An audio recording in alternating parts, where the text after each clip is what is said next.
iaitu Allah, allazi yang lahu baginya maksudnya bagi Allah, apa yang fi di as-samawati langit-langit, okey, wa dan al-ard bumi, wa dan apa yang fil ard di bumi, wa dan wailun kecelakaanlah, terjemah wailun kecelakaanlah, li bagi al-kafirin orang-orang kafir, min daripada azabin azab syadidin yang dahsyat. Okey, tolong terjemahkan dia Puan Salmiah, boleh ayat pertama kita Puan Salmiah. Assalamualaikum Ustaz. Ustaz yang mula-mula tak berapa dapat. Mula-mula tak dapat. Allah bagi Allah yang, iaitu Allah yang, iaitu Allah yang ada baginya, betul? Baginya. Apa yang? Betul Ustaz? Betul? Apa yang tak dapat langit-langit tiba-tiba apa yang di langit-langit. Okey, apa yang di langit-langit dan bumi, dan apa yang di bumi, ya. Dan betul. Kecelakaan bagi orang-orang kafir daripada azab yang dahsyat. Okey, puan tolong baca ayat 1 boleh? Ayat minggu lepas, ayat terakhir ayat 1 kita. Baca kat terjemah Quran pun boleh. Minggu lepas. Dan sesungguhnya Ya. Bukan, alif lam ra tu lah, alif lam ra. Ini adalah kitab. Alif lam ra mana? Kita sekarang ayat 2, buku surat 255. Tolong baca ayat 1. Page 255 ayat 1. Maksudnya ayat terakhir kita minggu lepas lah. Tak jumpa lah Ustaz. Tak jumpa? Okey, baik, tak apa saya baca. Okey, tak apa saya baca. Maaf Ustaz. Tak apa. Ayat 1 minggu lepasnya ayat alif lam ra, ini ialah kitab yang kami turunkannya kepada Muhammad. Tujuan dia untuk mengeluarkan manusia daripada kegelapan kepada cahaya dengan izin Tuhan mereka, untuk menuju kepada jalan yang maha perkasa lagi maha terpuji. Tujuan Allah turunkan Al-Quran pada Nabi untuk keluarkan daripada kegelapan kepada cahaya. Kemudian daripada cahaya itu menuju ke mana? Dengan cahaya itu, dengan cahaya Quran yang Nabi sampaikan pada kita, kita akan menuju kepada jalan Al-Aziz lagi Al-Hamid. So siapa Al-Aziz lagi Al-Hamid tu? Ayat sekarang terangkan. Sebab tu ayat kita sekarang, saya beritahu tadi, kita guna perkataan iaitu Allah yang baginya apa sahaja yang berada di langit-langit, bukan saja dalam bumi ini, bahkan apa yang di cakrawala, apa yang di angkasa lepas, semua Allah punya. Wa ma fil ard, dan apa sahaja di bumi. Kecelakaanlah bagi orang kafir daripada azab yang dahsyat. Jadi ayat sekarang nak terangkan, Allah Ta'ala tu Al-Aziz. Apa tanda dia Al-Aziz? Apa tanda dia berkuasa? Apa tanda dia perkasa? Dia owner. Dia pemilik pada apa yang ada di langit dan ada di bumi. Suka hati dia lah nak buat apa.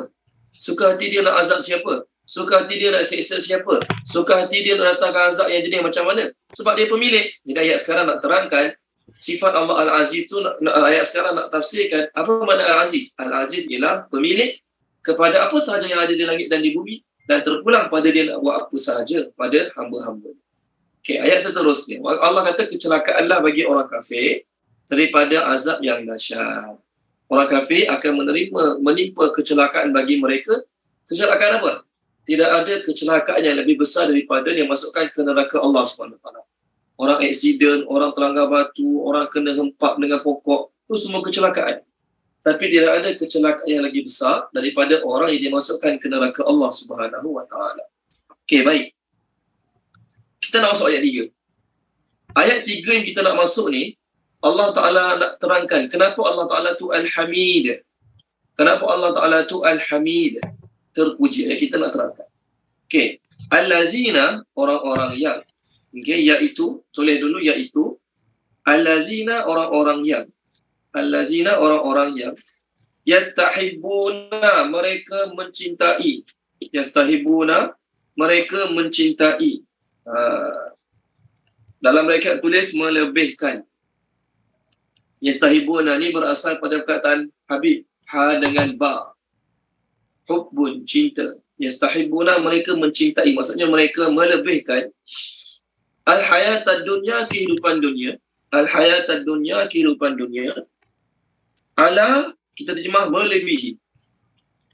Atas pun boleh. Terjemah ala atas pun boleh. Boleh. Cuma lagi sedap bahasa Melayu, melebihi. Al-akhirah, akhirat. Al-akhirah, akhirat. Wah, dan yasudduna, mereka menghalang. Yasudduna, mereka menghalang. Dalam bracket tulis orang ramai. Dalam bracket tulis orang ramai. An daripada sabilillah, jalan Allah. Sabilillah, jalan Allah. Wa, dan yabghunaha, mereka menginginkannya. Yabghunaha, mereka menginginkannya, jalan Allah. Iwajan, bengkok. Iwajan, bengkok. Ulaika, mereka itu. Ulaika, mereka itu.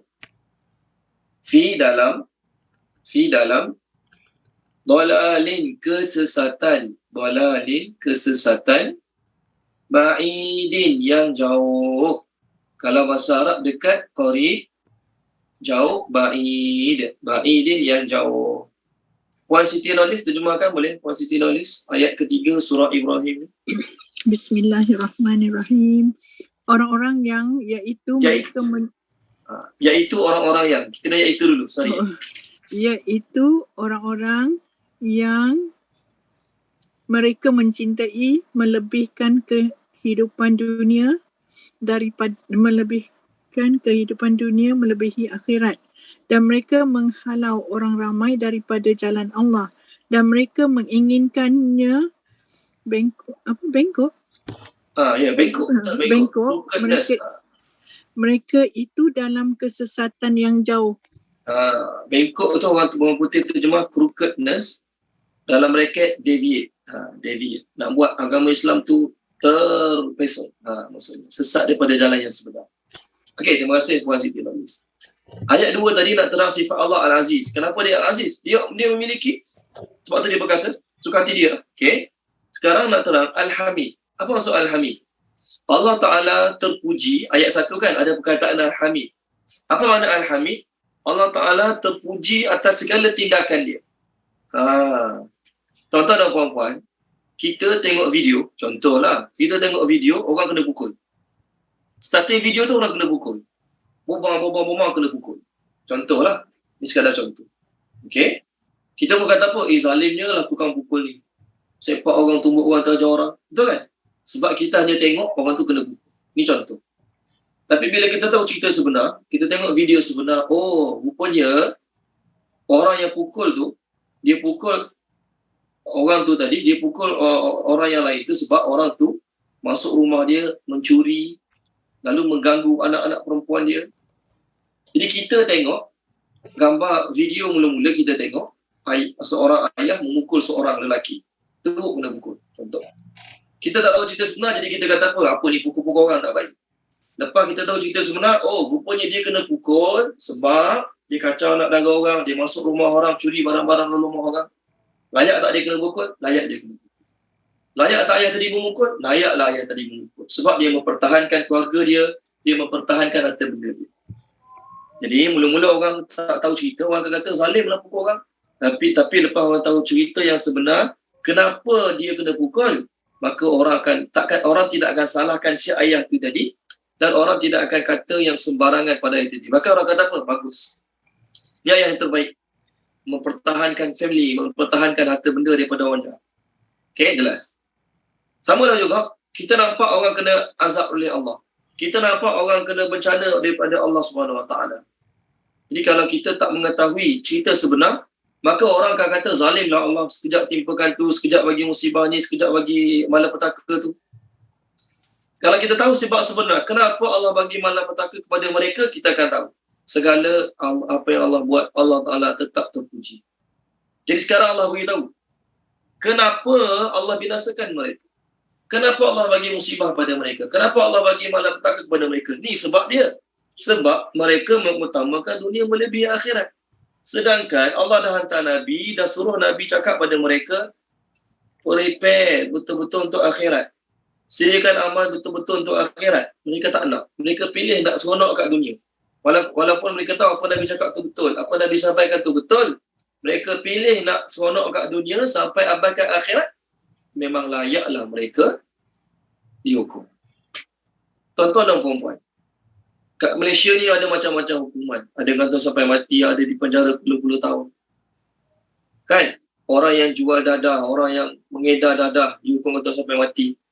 Orang yang bunuh orang lain, maka dia hukum gantung sampai mati juga. Layak tak mereka menerima hukuman tersebut? Layak.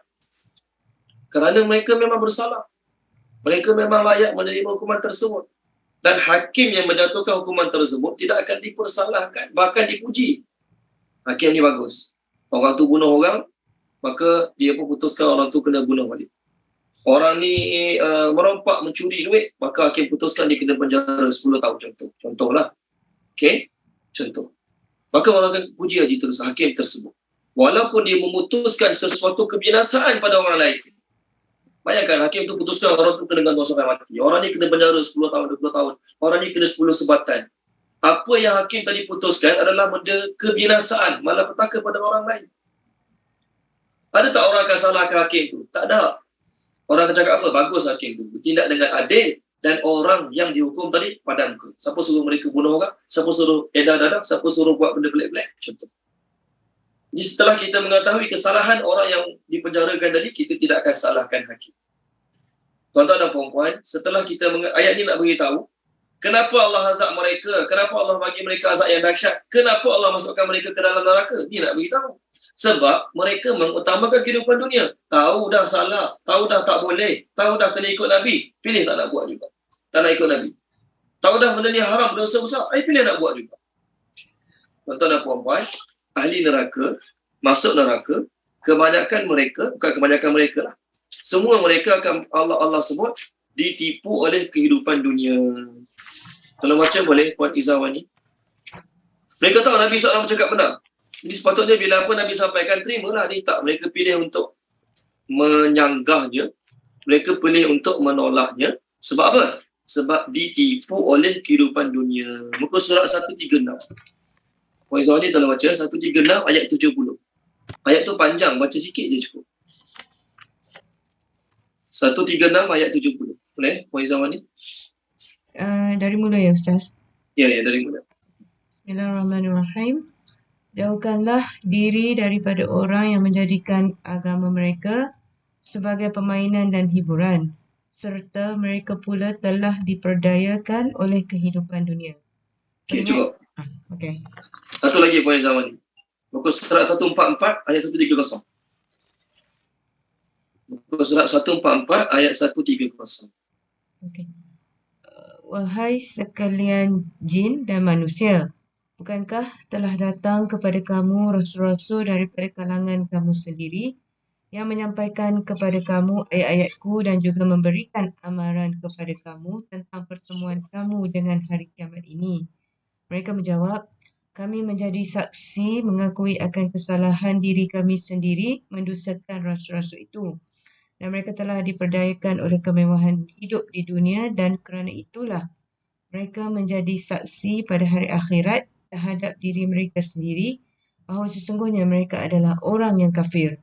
Okey, terima kasih Puan Izawani. Dalam kedua ayat tu ada perkataan mereka telah tertipu oleh kehidupan dunia. Mereka tahu Nabi tu betul, akhirat tu betul, semua Nabi cakap betul, tapi sayang dunia. Orang musyrikin Mekah kalau pilih mengikut Nabi untuk join agama Islam, tak boleh nak berzina, tak boleh minum arak, tak boleh ambil rasuah, tak boleh ambil riba. Mereka dah hidup selesa sebelum ni, sebelum Nabi datang, mereka dah hidup selesa nak berzina suka hati, nak minum arak suka hati, nak apa lagi, ambil rasuah, ambil riba suka hati. Banyak mana nak ambil pun ambil lah sebelum ni. Tapi kalau masuk Islam ikut Muhammad tu, ni tak boleh. Ni tak boleh, ni tak boleh. Rugi lah. Rugi kehidupan duniawi mereka. Okey? Salah satu sebab juga mereka sayang berhala-berhala mereka. Mereka yakin berhala mereka lah yang memberi keuntungan dalam perniagaan mereka. Mereka yakinlah berhala mereka yang menjamin keselamatan mereka masa mereka pergi niaga mana-mana. Pergi niaga kat Syam ke, kat Yaman ke, pergi selamat, balik selamat. Sebab berhala tu yang jamin keselamatan mereka. Yang jamin perlindungan untuk mereka. Mereka yakin. Sebab tu marah orang kutuk berhala. Jadi sanggup nak tinggal berhala. Kalau aku tinggal berhala nanti aku pergi niaga mana-mana, siapa nak lindungi aku? Siapa nak bagi keuntungan pada perniagaan aku? Jadi ini untuk orang kafir. Untuk orang Islam pun sama juga. Orang Islam tahu, yakin, percaya tentang akhirat, syurga, neraka, dosa, pahala. Tapi buat juga. Berapa ramai orang Islam yang ambil rasuah tu, orang Islam ambil rasuah tu, contohlah, tak kisahlah orang besar ke, orang biasa ke, pangkat tinggi ke, pangkat rendah, tak ada pangkat langsung ke, ambil rasuah sikit ke, banyak ke, mereka tahu tak benda tu haram di sudut agama? Tahu. Tapi kenapa buat juga? Sebab cinta dunia daripada akhirat. Okeylah, tak payah cerita bab tu. Bab dosa-dosa lain. Berjudi, beli nombor ekor, berzina. Tanya orang Islam yang buat. Tahu tak benda tu dosa? Tahu. Tapi kenapa buat juga? Tahu kena azab kat akhirat. Tahu kalau Allah tak ampunkan, teruk kat akhirat. Tapi kenapa buat juga? Ni sebab dia. Sebab mereka mengutamakan dunia atas akhirat. Okey. Sekarang kita cerita pasal orang kafir di dunia ni. Kat akhirat nanti mereka mengaku. Apa mereka dapat kat akhirat nanti? Allah sebut, orang-orang ahli neraka, mereka masuk neraka sebab mereka mengutamakan kehidupan dunia. Puan Suraya Haidar, tolong baca boleh Puan Suraya Haidar. Muka surat 582. Okey. Ayat yang ke Allahumma salli ala Muhammad, ayat berapa ni? Page 584, 584 ke 582. 584 ayat 37, 38, 39. 37, 38, 39. Boleh Puan Suraya Haidar?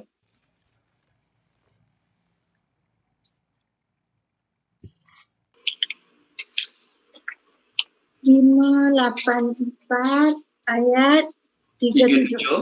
38, 39. Bismillahirrahmanirrahim. Bagi orang yang melampaui batas dan mengutamakan kehidupan dunia, maka nerakalah tempat tinggalnya. Bagi orang-orang yang takut akan kebesaran Tuhannya dan menahan diri daripada keinginan hawa nafsunya, maka syurgalah tempat tinggalnya. Okey. Cukup Puan. Okay. Allah kata, siapa yang melampaui batas dan mengutamakan kehidupan dunia, maka nerakalah tempat tinggalnya. Dalam surah Al-A'la, tolong baca boleh Tuan Haji Aziz. Surah Al-A'la, muka surat 591, ayat 14, 15, 16, 17. Surah Al-A'la, boleh? InsyaAllah. 591. Surah bawah sekali, surah bawah. Al-A'la, 14, 15, 16, 17. Bismillahirrahmanirrahim. Sesungguhnya beruntung orang yang menyucikan diri dengan beriman dan mengingatkan nama Tuhannya, lalu ia solat. Sedangkan kamu orang-orang kafir memilih kehidupan dunia. Padahal kehidupan akhirat itu lebih baik dan lebih kekal. Okey, terima kasih Tuan Haji Aziz. Orang yang berjaya ayat 14 kali 12. Ciri-ciri orang berjaya adalah orang yang menyucikan dirinya daripada syirik, daripada sifat mazmumah, daripada dosa maksiat, dan dia mengingati nama Tuhannya, menyebut nama Tuhannya, dan dia bersemayam. Ini ciri orang berjaya. Tapi orang yang tak berjaya sebab apa Allah sebut ayat 16-17? Bahkan kamu lebih mengutamakan kehidupan dunia, tak nak menyucikan diri daripada syirik, tak nak sebut nama Allah, tak nak semayam. Sedangkan akhirat lebih baik dan lebih kekal. Tengok kat skrin, saya share hadis kat skrin. Daripada Imam Ahmad, daripada Abu Musa al-Ash'ari radhiyallahu anhu. Nabi SAW bersabda, "Man ahabba dunyahu adarra bi akhiratih." Siapa yang mencintai dunianya lebih, maka dia akan memberi mudarat pada akhirat dia. Siapa yang cintai akhiratnya lebih, maka dia akan beri kesan sedikit pada duniawi dia. Maka Nabi pesan, fa'athiru ma yabqa ala ma yafna. Maka hendaklah kamu semua pentingkan apa yang lebih kekal daripada apa yang akan musnah. Sibuk sangat cari duit untuk duniawi, sedangkan benda tu akan ditinggalkan. Sibuk sangat sampai tak ada masa nak ibadat, sampai tak ada masa nak tunaikan kewajipan sebagai seorang Islam. Maka mereka itulah orang-orang yang mementingkan kehidupan dunia sehingga mengabaikan kehidupan akhirat. Ada sebuah hadis, walaupun hadis ni tahapnya dhaif, daripada Imam Ahmad, Imam Tirmizi, Nabi SAW bersabda, Nabi kata, hubbud dunya ra'su kulli khati'atin. Cinta dunia adalah kepala pada segala dosa dan kejahatan. Kenapa mencuri? Cinta dunia. Kenapa ambil rasuah? Cinta dunia. Kenapa buat riba? Cinta dunia. Kenapa sanggup samulak duit? Cinta dunia. Sebab cinta dunia lah tak bercakap adik-beradik. Sebab cinta dunia lah memasang muka dengan adik-beradik. Contohlah, sebab cinta dunia. Okey. Pertama, mereka mengutamakan kehidupan dunia, sebab tu mereka layak diazab. Yang kedua, mereka menghalang orang daripada jalan Allah. Mereka nak jalan Allah tu bengkok. Tuan-tuan dan puan-puan, dalam ayat ni hanya ada perkataan mereka menghalang daripada jalan Allah. Dalam bracket tadi saya suruh tulis orang ramai. Sebab bila disebut the dua dan juga the verb, pelaku dan juga perbuatan, tetapi tidak disebut kepada siapa, maka memberi makna umum. Dalam ayat ni ada dua saja Allah sebut. Pertama, menghalang. Kedua, orang yang menghalang. Tidak disebut dalam ayat ni siapa yang dihalang. Kan? Jadi kaedahnya bila tidak disebut dalam bahasa Arab panggil maf'ul. Dalam bahasa Inggeris panggil, tak silap saya, objective noun. Objective noun. Tak disebut. Maka memberi makna umum. Jadi mereka menghalang daripada jalan Allah. Menghalang siapa? Siapa saja mereka boleh halang. Siapa saja manusia mereka jumpa, siapa saja orang mereka kenal, tak kenal, mereka halang daripada agama Allah. Mereka nak orang tu tidak menerima, tak masuk Islam. Contoh satu ayat lagi, ni contoh satu perkataan yang hanya ada the dua dan juga verb. Tidak disebut dipanggil objective noun, tak disebut, maka dia memberi makna umum. Contoh, ni contoh. Tolong baca dia, Puan Maziah Ismail, boleh? Puan Maziah, surah Yunus. Muka surat 211 ayat bawah sekali. 211. Ya, ayat bawah sekali.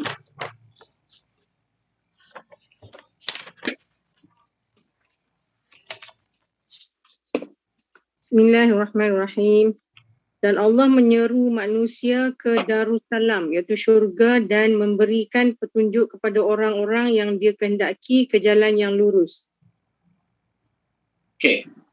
Terima kasih Puan Maziah. Puan Maziah sebut perkataan manusia tadi. Sedangkan dalam ayat mana ada? Okey, betul lah terjemah Puan Maziah. Ayatnya berbunyi, wallahu yad'u ila darissalam. Dan Allah menyeru kepada darissalam, negeri akhirat yang selamat sejahtera, iaitu syurga. Allah hanya sebut Allah menyeru kepada Darussalam. Menyeru siapa? Mengajak siapa? Tak sebut kan? Tak sebut pun. Manusia tadi tambahan je lah dalam terjemah tu. Bila tak sebut, beri makna umum. Apa makna umum? Semua manusia Allah menyeru kepada Darussalam. Dia orang jahat ke, orang baik ke, dia orang besar ke, orang bawahan ke, orang kaya ke, orang miskin ke, terkenal ke, tak terkenal ke, Allah menyeru mereka semua kepada Darussalam. Ini kaedah bahasa Arab. Iaitu bila tidak disebut the maf'ul ataupun objective noun tak disebut, maka beri makna umum. So ayat kita sekarang, Allah sebut mereka menghalang daripada jalan Allah. Menghalang siapa? Mereka kalau boleh nak menghalang seluruh manusia daripada jalan Allah. Okey? Maksudnya mereka akan burukkan Nabi, mereka akan fitnah Nabi, mereka akan create cerita tak betul tentang Nabi, tentang agama Islam, agar orang tak suka Islam, agar orang benci Islam. Mereka akan buat di mata dunia, mereka akan tunjuk di mata dunia seolah-olah Islam ni jahat, tidak adil, menzalimi wanita, apa lagi. Islam ni tak sama rata hak lelaki dengan perempuan. Dia nak suruh satu dunia nampak macam tu lah. Jadi bila satu dunia nampak macam tu, pengganas perkataan yang mereka ciptakan hari ini. Agar orang tak suka Islam. Jadi bila orang tak suka Islam, orang tak nak masuk Islam. Tak akan masuk Islam lah. Jadi untuk orang yang menghalang orang daripada jalan Allah ni, mereka bukan sekadar diazab macam orang kafir lain, tapi mereka dapat azab lebih sikit. Sebab apa? Menghalang orang daripada jalan Allah. Menyebabkan orang tak nak beriman dengan agama Allah. Menyebabkan orang tak jadi nak amal agama. Menyebabkan orang tak jadi nak tingkatkan amal. Sebab dia menghalang. Tolong baca boleh. Muka surat 277. Puan Tamsiah Syuaib. Tolong baca Puan Tamsiah. Page 277 ayat atas sekali.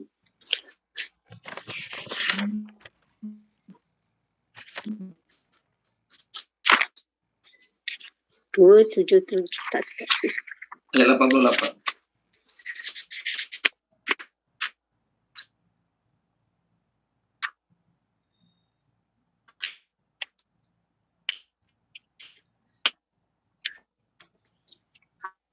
Kami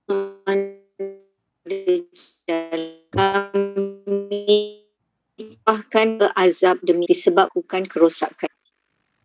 Okey, baik. Saya dengar tak jelas. Saya tak pastilah internet saya problem ataupun Puan Tamsiah punya internet. Orang lain macam mana? Saya pun tak dengar, Ustaz. Sekali lagi boleh Puan Tamsiah? Sekali lagi? Tak jelas. Tak jelas.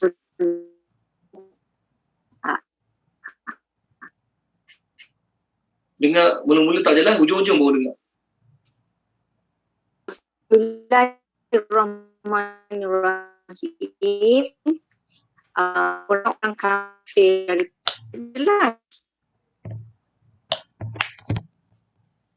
Okey, baik. Tak apa, Puan Tamsiah. Puan Tamsiah punya mungkin internet lah. Internet tak berapa clear. Okey, tak apa Puan Tamsiah. Mungkin boleh cuba tutup telefon, buka balik ke macam mana ke? Okey, tak apa. Saya terjemahkan boleh. Saya terjemahkan.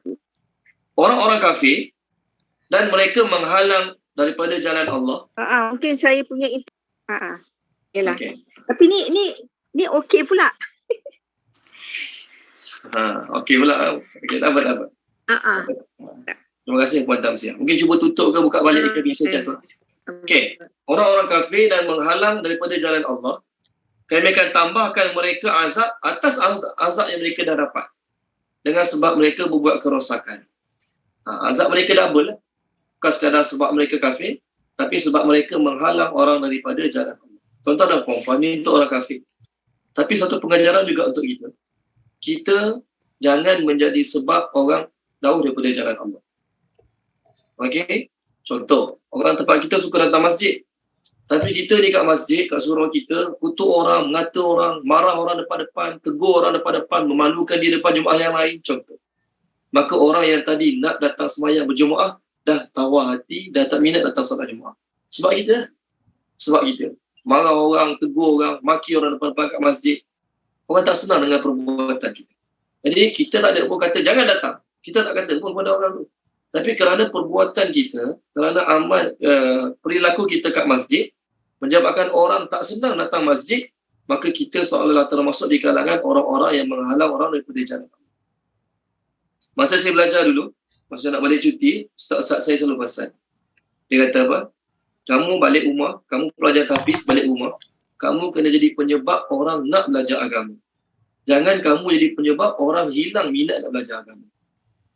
Kan kalau pelajar tahfiz balik, datang solat Jumaat, datang awal, okey, baru akhlak baik dengan orang-orang dewasa kat surau, dengan orang-orang dah berumur kat surau. Orang lain tengok terkesan tak? Terkesan lah. Aku nak hantar anak aku jugalah. Ataupun dah anak dah besar, aku nak suruh anak aku hantar cucu lah ke sekolah tahfiz. Tengok budak ni bagus kan? Sejuk mata memandang. Betul kan? Jadi budak tu secara tak langsung telah menjadi penyebab orang lain pun nak hantar anak sekolah tahfiz. Contoh. Tapi kalau kamu pelajar tahfiz balik rumah lembu motor. Okey? Maghrib hari tak balik lagi. Malam-malam balik 2-3 pagi. Contoh. Sekolah tahfiz tapi teruk contoh. Maka orang pun jadi takut. Aku ingat nak hantar anak sekolah tahfiz. Tapi tengok macam ni punya perangai. Rasa macam tak jadi ya. Pasal sekolah lain lah takut jadi macam ni. Contoh. Ni pelajar tahfiz yang kedua tadi. Dia tak kata pun pada orang ramai. Jangan hantar anak sekolah tahfiz. Dia tak kata pun. Tapi kerana perangai dia, perilaku dia, akhlak dia, dia bahkan orang tak Tak jadi. Asalnya nak hantar anak sekolah tahfiz, dia tak jadi. Sebab dia. Ni ustaz saya kata apa? Masa saya belajar dulu. Takut-takut nanti kamu jadi penyebab orang hilang minat nak belajar agama. Sebab kamu. Jadi hati-hati. Itu contoh. Okey, ni salah satulah. Ni untuk orang Islam. Orang kafir dia memang tak nak bagi orang kafir, memang dia nak semua orang keluar pada agama Islam. Orang Islam sendiri pun boleh termasuk di kalangan orang yang menghalang daripada jalan Allah. Okey? Dia tak bagi orang okey dia apa lagi Dia malukan orang. Dia apa lagi? Perkara-perkara yang menyebabkan orang tak minat. Asalnya orang minat belajar agama. Tapi bila ada orang datang belajar agama, dia marah, dia maki, dia tegur depan-depan. Orang tu jadi malu, dah tak minat belajar agama. Jadi walaupun dia ada alasan, tapi secara tak langsung, dia telah menghalang orang daripada jalan agama. Ustaz-ustaz pun sama, setengah ustaz-ustaz. Dia ceramah dia bagus, poinnya, isi-isinya. Tapi kasar. Faham tak ni? Itulah, tua-tua baru nak belajar, masa kecil pemalas. Contoh. Sesuai cakap macam tu, pada orang ada berumur. Ni, pakcik-pakcik menjanda kat dinding ni, faham tak? Dia ilmu ni, duk menjanda terkangkang kat dinding, faham tak? Subhanallah. Walaupun apa disampaikan tu, benda ilmu yang bermanfaat, tapi menyampaikan dengan cara tak bagus, maka minggu depan pakcik tu tak nak dah datang kuliah. Kenapa? Kena tegur depan-depan ustaz tu. Malu. Okay, kita tegur depan-depan ustaz tu. Malu. Jadi bila ustaz tu datang bulan depan, minggu depan, mana ni? Tak ada dah. Apa ni tak minat belajar agama? Dah tua-tua tak minat belajar agama? Tak, dia orang bukan tak minat belajar agama. Kata-kata kamu, cara penyampaian kamu telah menyebabkan mereka terhalang daripada untuk belajar agama. Jadi kena hati-hati. Takut-takut perbuatan kita, takut-takut perilaku kita menyebabkan orang terhalang daripada mengamalkan agama. Okey, baik. Kemudian, apa lagi orang kafir nak dalam ayat kita sekarang? Pertama, mereka nak orang Islam, orang kafir dia nak orang tak masuk Islam. Itu yang pertama. Ataupun orang dah masuk Islam, mereka menghalang orang Islam daripada melakukan amalan-amalan agama. Sekarang, seterusnya Allah kata, mereka nak nampak agama Islam ni bengkok. Apa maksud bengkok? Kalau boleh, mereka nak orang Islam keluar pada agama Islam. Kalau boleh, mereka nak orang Islam keluar pada agama Islam. Kalau tak boleh, maka mereka nak tunjuk, mereka nak buat supaya orang Islam ni tidak praktiskan Islam. Nama dia Islam, tapi tak semayang, lalai, buat dosa macam orang bukan Islam juga, tak rasa bersalah langsung, berjudi, berzina, minum arak, ambil rasuah, tak rasa bersalah langsung. Ni yang mereka semua nak. Tu orang kafir nak. Pertama, orang kafir nak kita keluar pada agama Islam. Kalau mereka dapat, mereka berjaya. Kalau mereka tak dapat, sekurang-kurangnya mereka dapat buat Islam tu nampak bengkok. Bila Islam jadi bengkok? Bila penganut-penganut agamanya tidak menghiraukan amalan-amalan kewajipannya, bila penganut-penganut agamanya melanggar batasan-batasan halal haramnya. Itu jadi bengkok. Mereka suka sangat. Okay? Mereka pun sibukkanlah kita dengan hiburan, dengan sukan, dengan internet, dengan segala-galanya kita sibuk hari ni. Jadi ada masa tak nak jaga solat? Tak ada. Ada masa tak nak baca Quran? Tak ada. Ada masa nak solat tahajud? Tak ada. Malam-malam tengok TV sampai 1-2 pagi, sampai 12:30 malam tengok TV. Ada masa nak bangun tahajud? Jangan harap. Nak bangun kejut nak pergi sekolah, lambat kadang-kadang. Sebab tengok TV sampai lewat malam. Itu yang kafir nak. Jadi kalau kita tak kuat, kita akan terkesan dengan apa yang disediakan oleh orang kafir untuk buat agama Islam kita bengkok. Allah kata mereka itu berada dalam kesesatan yang sangat jauh. Bukan sekadar sesat, tapi jauh. Jadi orang yang sesat-sesat sikit, kita boleh tarik mereka lagi kepada jalan yang lurus. Tapi orang dah sesat-sesat jauh, susah dah nak bawa mereka, susah dah nak tarik mereka kepada jalan yang lurus. Okay, ayat seterusnya, ayat 4. Ayat 4, wa dan ma tidaklah arsalna kami mengutuskan min daripada rasulin seorang rasul pun illa melainkan bi dengan lisani bahasa. Terjemah lisan biasanya lidah, tapi maksud lidah kat sini bukan lidah, maksudnya bahasa. Melainkan dengan bahasa qaumihi kaumnya li agar ataupun supaya yubayyina dia dapat menjelaskan yubayyina, dia dapat menjelaskan, lahum, bagi mereka, lahum, bagi mereka. Fa maka yudillu, dia menyesatkan, tak ada dia, yudillu menyesatkan, Allahu, oleh Allah, man, siapa yang, yasha'u, dia kehendaki, yasha'u, dia kehendaki, wa, dan yahdi, dia memberi petunjuk, yahdi, dia Allah memberi petunjuk. Dalam bracket tulis kepada man, siapa yang, man, siapa yang, yasha'u, dia kehendaki, yasha'u, dia kehendaki, wa, dan huwa, dia Allah, huwa, dia Allah, Al-Aziz, maha perkasa, Al-Hakim, maha bijaksana, Al-Hakim, maha bijaksana. Okey, tolong terjemahkan dia. Puan Rahimah, terjemahkan boleh, Puan Rahimah?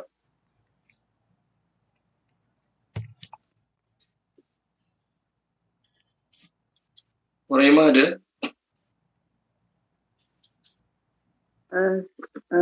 Assalamualaikum Ustaz. Sorry saya punya dawat habis, jadi saya tak sempat nak habiskan Ustaz tulis.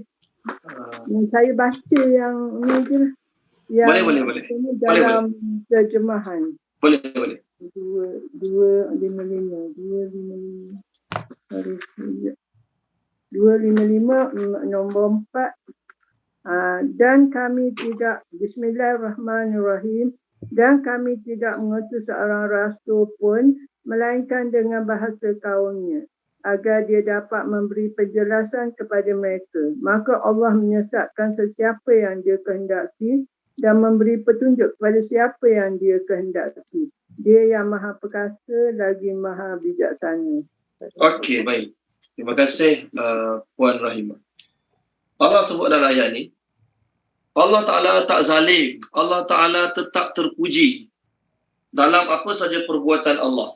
Walaupun Allah azab orang kafir dengan berbagai-bagai azab dunia akhirat, Allah Ta'ala tetap terpuji. Kenapa Allah terpuji? Azab orang, bagi musibah pada orang masih terpuji. Ya, kenapa masih terpuji? Sebab Allah Ta'ala sebelum dia berazab, dia hantar Rasul, dia bagi kitab, dia bagi tempoh masa untuk fikir, dia bagi tempoh masa untuk taubat, dia bagi tempoh masa untuk kembali pada Allah.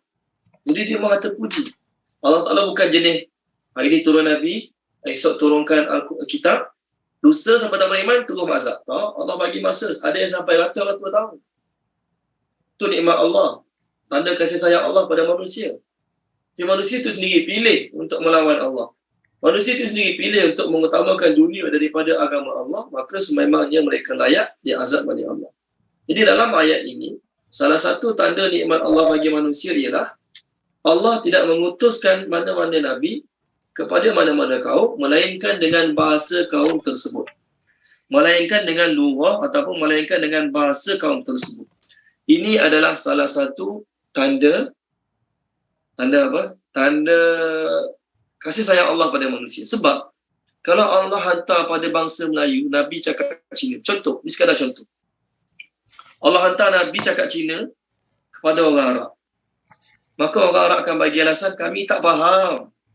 Kami nak kena study dulu bahasa dia, baru kami faham. Jadi kelebihan orang-orang Arab, orang-orang Mekah, surah Ibrahim ni surah Makiyah. Kelebihan ataupun kita kata keistimewaan bagi orang-orang Arab ialah Allah hantar Nabi, Nabi tu bercakap bahasa mereka. Sepatutnya mereka lah jadi orang terbaik. Mereka tak perlu belajar bahasa Arab dulu. Mereka tak perlu belajar grammar Arab dulu. Mereka dah faham sebiji-sebiji apa Nabi sampaikan. Mereka dah faham sebiji-sebiji apa Nabi sampaikan. Jadi mereka, tuan-tuan dan puan-puan, tak perlu nak belajar bahasa lain. Itu nikmat Allah. Itu nikmat Allah. Jadi mana-mana kaum yang Allah dah binasakan sebelum ni, Fir'aun ke, zaman Nabi Nuh ke, zaman Nabi Hud ke, mana-mana kaum yang Allah Ta'ala telah binasakan, mereka tak boleh bagi alasan, kami tak faham. Sebab tu mahkamah, hari ni ada banyak juru bahasa. Kenapa ada juru bahasa? Supaya orang yang ditahan, orang yang dijatuhkan hukuman tak boleh bagi alasan, saya tak faham apa Hakim cakap. Tak, ada jurubahasa. Jadi jurubahasa itu tujuan dia untuk terangkan pada dia apa maksud Hakim, apa yang Hakim putuskan. Supaya mereka tak boleh kata saya tak faham apa Hakim cakap. Tak. Nikmat Allah pada orang Arab, Allah hantar Nabi bercakap bahasa mereka. Ataupun Nabi-Nabi sebelum ni pun Allah hantar para Nabi tersebut kepada kaum mereka dengan bahasa yang kaum mereka boleh faham. Jadi mereka tak boleh bagi alasan, pertama, tak faham, kedua, salah faham. Tak boleh. Kalau orang baru belajar bahasa Inggeris, tiba-tiba orang Inggeris cakap, dia faham lain. Boleh. Sebab boleh berlaku sebab maksudnya salah faham. Tapi bila Allah hantar Nabi bercakap bahasa mereka dan mereka faham sebiji-sebiji apa Nabi itu sampaikan, mereka pilih untuk lawan Nabi itu, reject Nabi itu, maka bukan salah Allah, salah mereka sendiri. Tengok kat skrin, saya share pada tuan-tuan hadis daripada Imam Ahmad, daripada Abu Zar radhiyallahu anhu. Nabi SAW bersabda, lam yab'asillahu azza wa jalla nabiyyan illa bilughati qaumih. Allah tidak mengutus seorang nabi pun melainkan dengan bahasa kaumnya. Sama ada nabi itu sabangsa dengan mereka ataupun tidak, itu cerita lain. Tapi nabi itu boleh berbahasa kaum tersebut dengan baik. Jelas? Allah tak kata nabi itu mesti sama kaum. Tak semestinya untuk orang Melayu, Allah hantar Nabi itu kena bangsa Melayu. Tak semestinya. Allah boleh hantar Nabi untuk orang Melayu, cakap bahasa Indonesia, kita boleh faham. Ataupun Allah boleh hantar Nabi ke orang Melayu berbangsa Cina, tapi orang bangsa Nabi bangsa Cina tu boleh cakap bahasa Melayu fasih. Boleh? Jelas kan? Allah hantar Nabi dengan Allah hantar pada mana-mana kaum, seorang Nabi yang boleh bercakap bahasa kaum tersebut. Contoh, kenapa saya cakap macam ni? Nabi Lut, dia bukan orang Jordan. Dia orang Palestin. Nabi Ibrahim, orang Iraq. Nabi Lut dengan Nabi Ibrahim, orang Iraq. Nabi Ibrahim bukan orang Palestin. Nabi Lut bukan orang Jordan. Lepas kaum Nabi Ibrahim reject Nabi Ibrahim, Allah suruh Nabi Ibrahim hijrah. Nabi Ibrahim hijrah ke Palestin, Nabi Lut hijrah ke Jordan. Nabi Lut bukan orang Jordan. Kaum kat Jordan tu meliwat, kan? Kisah kaum Nabi Lut. Nabi Lut bukan orang Jordan. Tapi Nabi Lut boleh berbahasa orang-orang tempat tersebut dengan baik. Nabi Lut boleh berbahasa, tak tahulah bahasa apa masa tu kat situ, tak tahulah bahasa apa. Tapi Nabi Lut boleh berbahasa yang mereka cakap hari-hari. Contoh kita orang Melayu, ceramah kat Indonesia, tak ada masalah, orang Indonesia boleh faham. Orang Indonesia, ustaz-ustaz Indonesia ceramah kat Malaysia, kita tak ada masalah, boleh faham. Tak semestinya kena senegara, tak semestinya kena sebangsa. Yang penting, Nabi yang Allah hantar tu boleh berbahasa mereka dengan baik. Sebab tu saya kata, tak semestinya sama bangsa, tak semestinya sama negara. Yang penting, Nabi yang Allah hantar tu boleh berbahasa dengan bahasa tersebut, dengan bahasa orang-orang setempat. Jadi orang-orang yang duduk kat tempat tu tak boleh bagi alasan, kami tak faham apa dia cakap. Kami tak faham bahasa dia, tak boleh. Tuan-tuan dan puan-puan, bagaimana dengan Nabi Muhammad? Kan Allah sebut dalam ayat ni, tidak ada mana-mana nabi yang Allah hantar melainkan boleh cakap bahasa kaum dia. Okey. Nabi Muhammad SAW Allah hantar untuk orang Arab saja ke? Ya, orang Arab adalah orang pertama menerima nikmat kenabian Nabi Muhammad SAW. Orang Arab adalah bangsa Arab adalah bangsa yang pertama menerima nikmat kenabian Nabi Muhammad SAW. Tengok surah Ali Imran ayat 164 ke 62 macam tu lah lebih kurang. Boleh tak semua buka surah Ali Imran?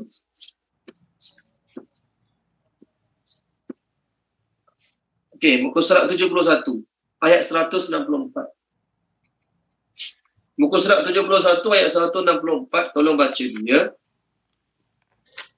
Puan Nur Azhar Ismail, tolong baca Puan Nur Azhar.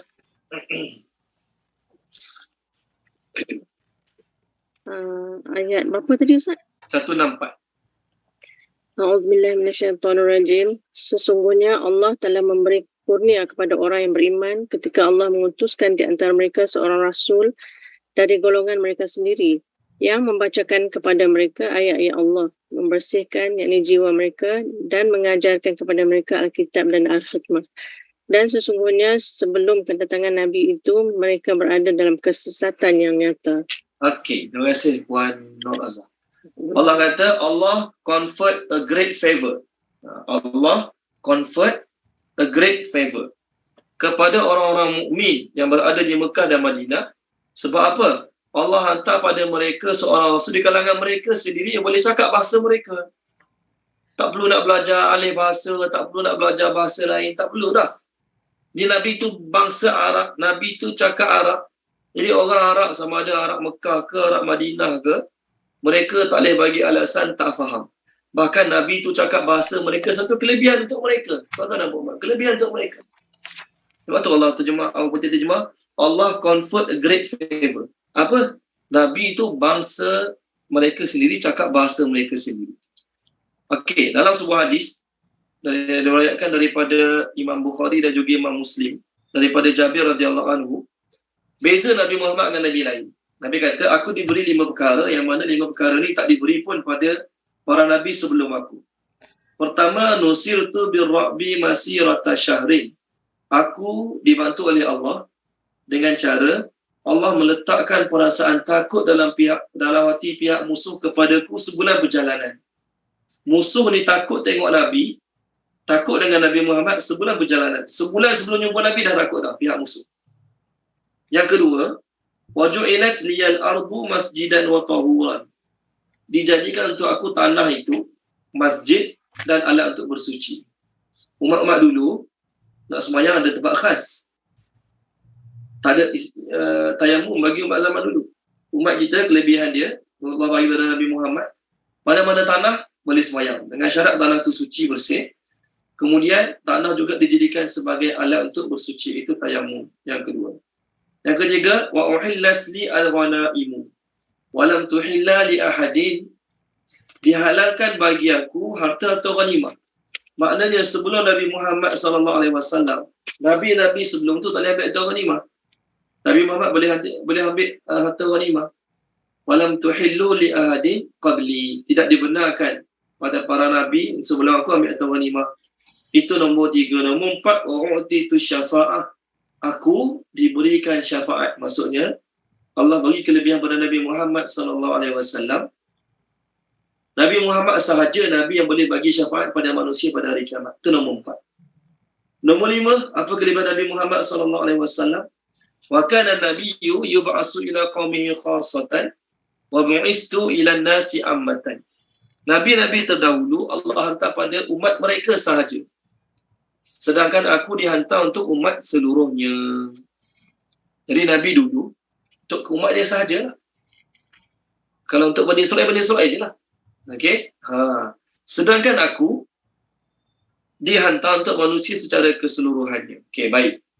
Bila Allah Ta'ala hantar Nabi Muhammad SAW kepada seluruh umat, sedangkan Nabi hanya cakap bahasa Arab. Sedangkan Nabi SAW hanya cakap bahasa Arab. Tapi Nabi Muhammad untuk orang Melayu, untuk orang Cina, untuk orang India, untuk mana-mana bahasa kat atas muka bumi.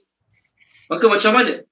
Maka ulama-ulama menjawab bahawasanya para Nabi Muhammad Allah hantar untuk seluruh bangsa, seluruh bahasa di akhir zaman ini. Pertama, Allah cara jawapannya pertama ialah Allah hantar Nabi dengan bahasa Arab.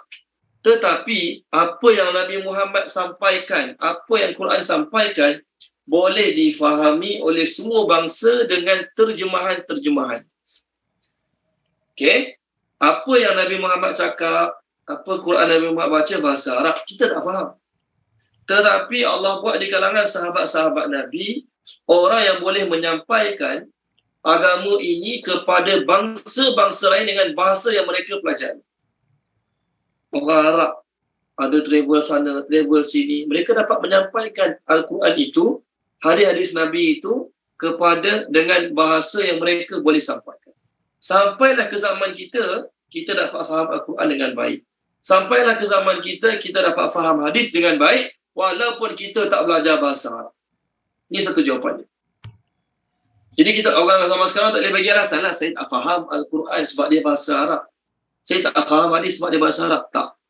Berapa ramai orang yang cakap Melayu, bangsa Melayu, boleh cakap Melayu, boleh menyampaikan isi Al-Quran kepada kita dengan bahasa kita faham.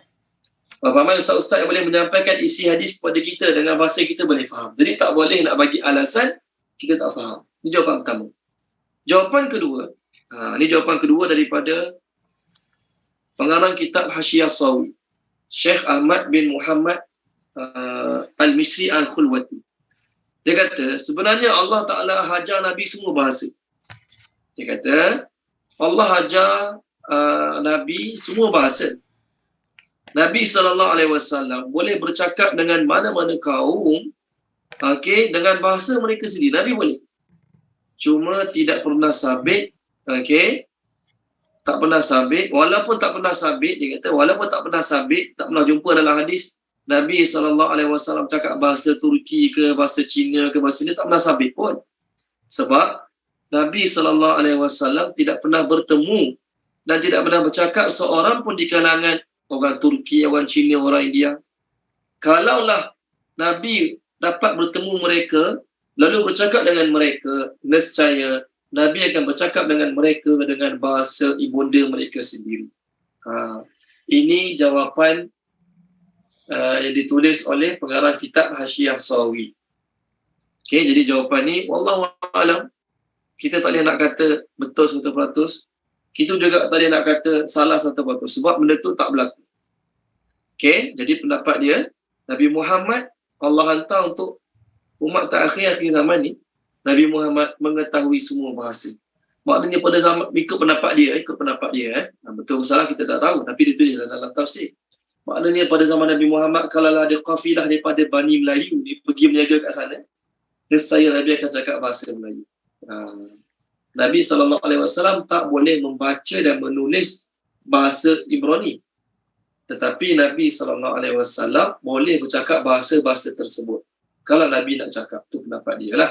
Adapun Yahudi yang tinggal di Madinah, mereka boleh berbahasa Arab dengan baik. Jadi tak perlu Nabi nak cakap bahasa Ibrani, bahasa Ibru dengan mereka. Baik. Dalam ayat ini Allah kata, maka Allah sesatkan siapa yang dia nak. Walaupun Nabi tu dah cakap Arab, Al-Quran, bahasa Arab, mereka tak boleh bagi alasan kami tak faham. Tapi orang yang Allah nak sesatkan, tu tak sesatkan juga. Sampai sekarang bukan tak ada orang Arab yang agama Kristian. Ada je. Dia kat Palestin pun ada. Orang-orang agama Kristian. Cakap Arab dengan baik, tapi masih milih agama Kristian.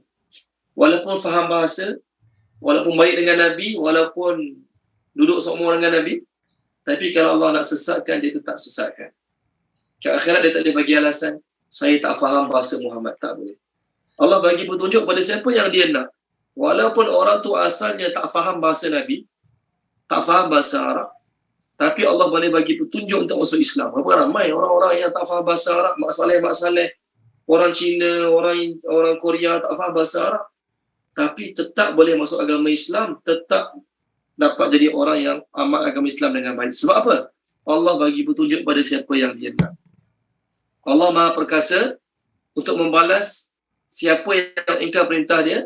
Allah Maha Bijaksana. Bijaksananya Allah ialah Allah Ta'ala hantar Nabi dengan Nabi yang boleh berbahasa kaum tersebut agar kaum-kaum yang ingkar pada Allah dan ingkar pada Nabi tersebut tak boleh bagi alasan ke akhirat. Kami tak faham bahasa dia. Jadi kalau kami tak faham bahasa dia, macam mana kami nak beriman dengan dia? Tak. Bijaksananya Allah hantar Nabi dengan bahasa yang boleh cakap, dengan Nabi yang boleh cakap bahasa kaum tersebut. Baik, seterusnya. Ayat 5 sampai ayat yang ke-8 cerita kisah Nabi Musa alaihi salam. Kita semua lalu dah kisah Nabi Musa. Nabi Musa, Nabi yang paling banyak namanya disebut dalam Al-Quran. 136 kali. Sambung ayat 5. Dan laqad demi sesungguhnya arsalna kami telah mengutuskan Musa, Nabi Musa dengan ayatina, tanda-tanda kekuasaan kami. Terjemah ayatina, tanda-tanda kekuasaan kami, dalam braket tulis mukjizat. Dalam braket tulis mukjizat. Dan supaya akhrij, engkau keluarkanlah. Kamu keluarkanlah. You bring out. Engkau keluarkanlah, kamu keluarkanlah. Qaumaka kaummu min daripada az-zulumat, kegelapan-kegelapan, ila kepada an-nur, cahaya. An-nur, cahaya. Wa dan zakirhum, ingatkanlah mereka bi dengan ayyamillah, hari-hari Allah. Ayyamillah, hari-hari Allah. Inna, sesungguhnya, fi, pada, zalika, demikian itu, la, benar-benar, ayatin, terdapat tanda-tanda. Ayatin, terdapat tanda-tanda. Li, bagi, sabarin, orang yang sangat-sangat bersabar. Sabarin, orang-orang yang sangat bersabar. Okey. Syakur, lagi bersyukur. Syakur, lagi bersyukur.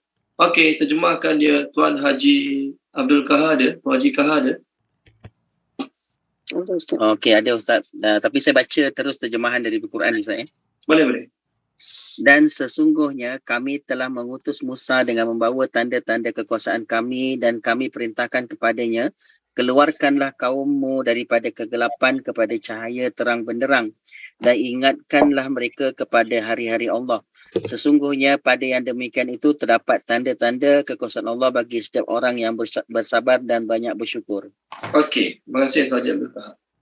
Dalam ayat ni Allah nak terangkan dua perkara pada Nabi. Kisah Nabi Musa ni, Allah nak terangkan dua perkara pada Nabi. Pertama, ayat tadi kan, Allah kata kami hantar Nabi dengan seorang Nabi yang kaum tersebut boleh faham bahasa Nabi tersebut. Kami hantar kepada kaum seorang Nabi yang boleh faham bahasa mereka. Nabi Musa Bani Israel, tapi orang Qibti pun boleh faham bahasa Nabi Musa.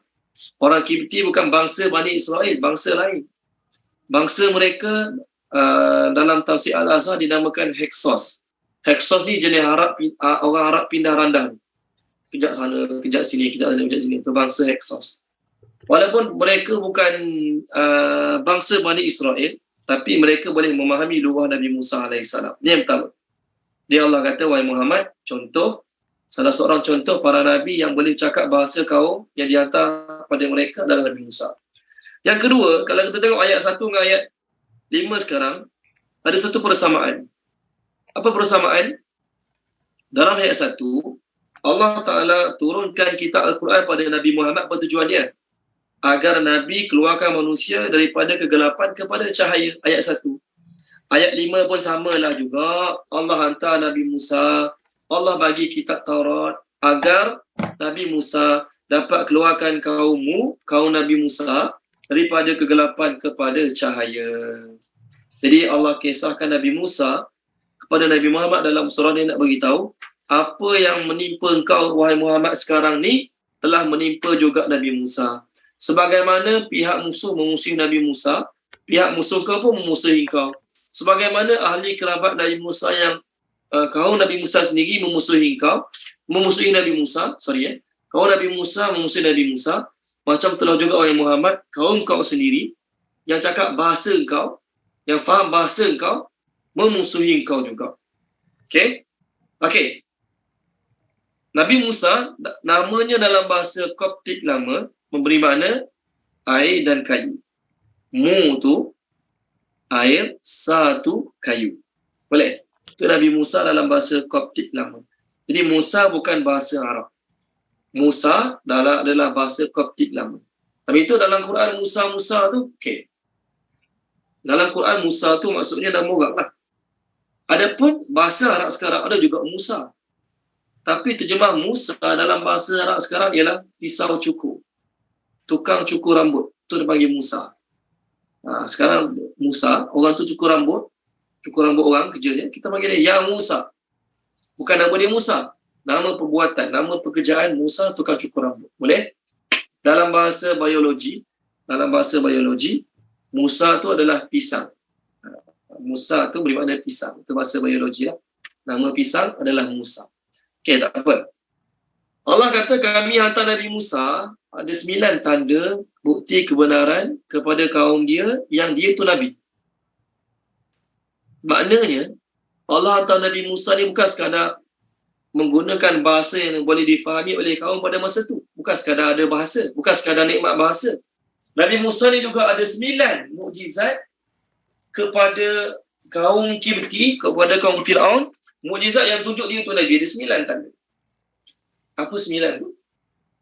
8 dalam surah Al-A'raf, 1 dalam surah Yunus. Apa 9? Pertama, tongkat jadi ular.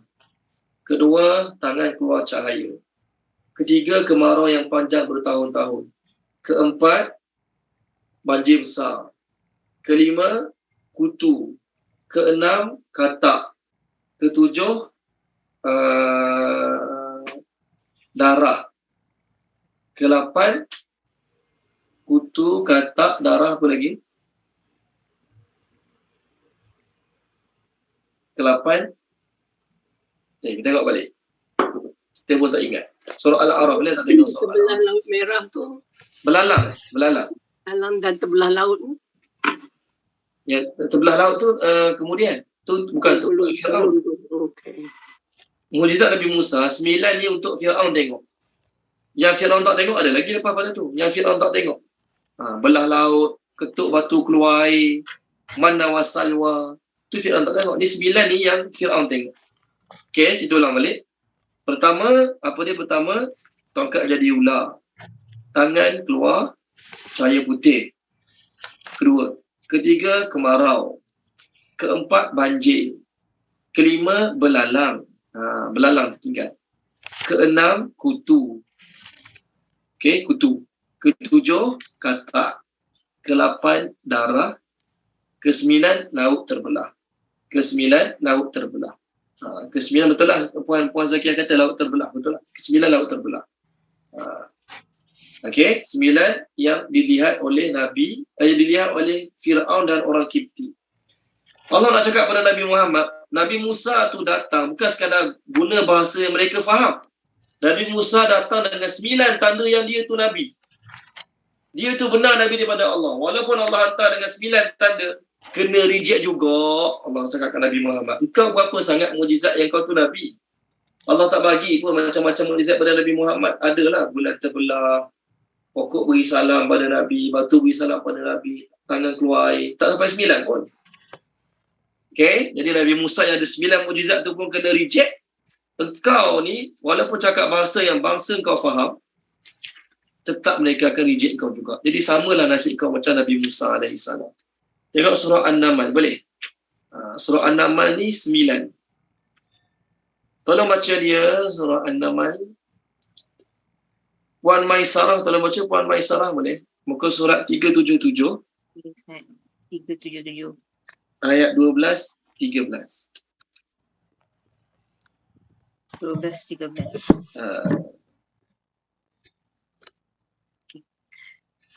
Auzubillahiminasyaitanirrajim. Dan masukkanlah tanganmu ke leher bajumu. Nescaya ia akan keluar menjadi putih, bersinar tanpa cacat.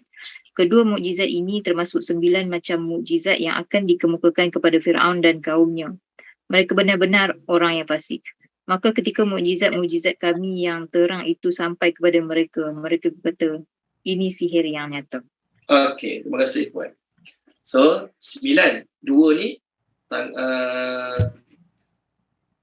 tongkat yang 2 kat sini, maksud 2 kat sini, ayat ni, ayat 10 tu Allah cerita tentang tongkat jadi ular, ayat 10. Okey, ayat 12 Allah cerita pasal tangan keluar cahaya. Jadi 2 ni termasuk dalam 9 yang saya beritahu tadi. 2 ni. Okey, yang ni yang dilihat oleh Fir'aun. Dilihat juga oleh Bani Israel. Fir'aun tengok 9. Bani Israel tengok tak 9-9 ni? Tengoklah. Bani Israel tengoklah 9-9 mukjizat ni. Selain 9 ni, ada lagi yang Allah buat pada Allah tunjuk pada Bani Israel. Antaranya ialah orang mati hidup balik. Orang mati hidup balik. Inilah kisah Baqarah dalam surah Baqarah tu. Ada berlaku pembunuhan. Puak ni tuduh puak ni, puak ni tuduh puak ni. Mereka tanya Nabi Musa, macam mana nak settle? Okay, Allah suruh Nabi Musa sembelih lembu. Mereka bertanya, lembu warna apa? Okey. Lembu muda ke lembu tua?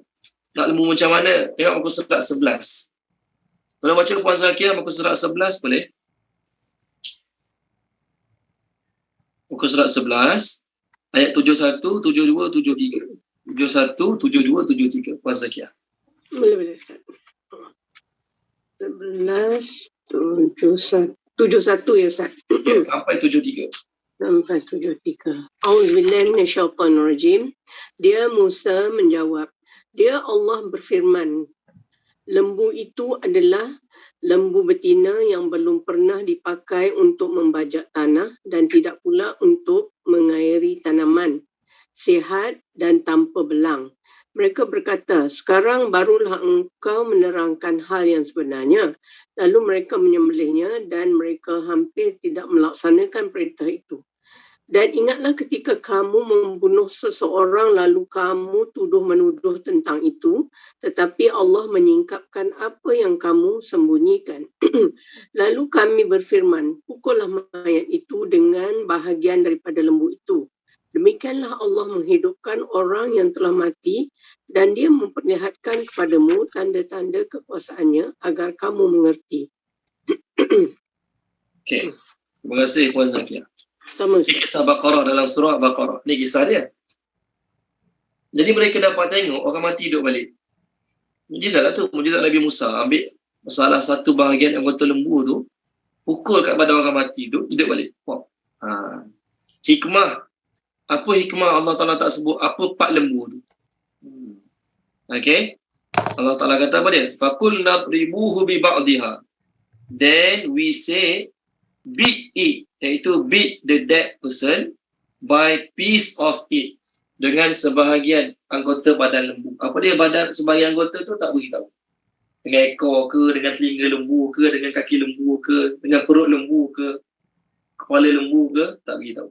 Hikmahnya ialah, kalau Allah beritahu part lembu tersebut, nescaya mereka akan jadikan benda tu, mereka akan menjadikan part lembu tersebut sebagai tangkai, sebagai apa dia, contohlah ekor lembu. Bani Israel ni memang dah cerita lembu lah. Bani Israel ni kan memang dah cerita lembu gila-gilanya. Tiba-tiba Allah cerita dalam surah ni kan, Allah suruh pukul orang mati tu dengan ekor lembu, contoh ekor lembu. Maka Bani Israel seorang-seorang akan simpan ekor lembu kat rumah dia. Kerana apa? Ekor lembu ni power, boleh hidupkan orang mati. Buat tangkal ekor lembu, buka rantai ke, buka beg ke, buat dalam beg ke. Kenapa apa? Kerana apa?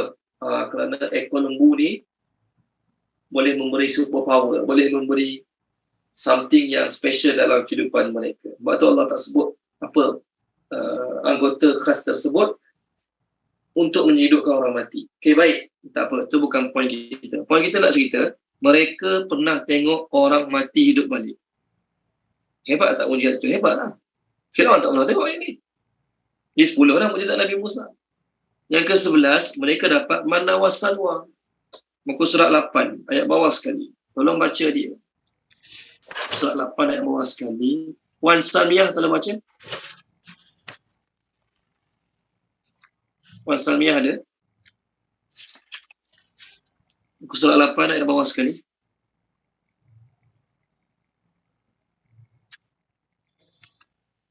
Okey. Tuan Haji Aziz ada? Tuan Haji Aziz Dahari ada? Ada Ustaz, ada. Okey, muka surat 8 ayat bawah sekali.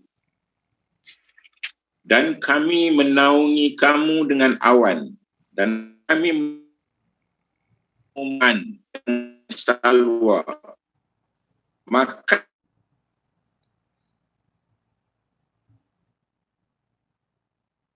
mereka tidak menzalimi kami, tetapi justru mereka lah yang menzalimi diri sendiri. Okey, terima kasih Tuan Haji Aziz. Masa mereka, Bani Israel sesat kat lembah Tih 40 tahun. Allah buat mereka sesat kat lembah Tih 40 tahun. Sesat, tak ada makanan kan? Maka Allah Ta'ala turunkan untuk mereka manna wa salwa. Mereka dapat tengok live, Allah turunkan makanan daripada langit untuk mereka. Tuan-tuan dan puan-puan, tengah-tengah sesat, dapat tengok live, Allah turunkan makanan pada langit untuk mereka. Hebat tak? Hebatlah. Itulah salah satu mukjizat Nabi Musa. Jadi dah berapa dah? 11 dah mereka tengok. 11.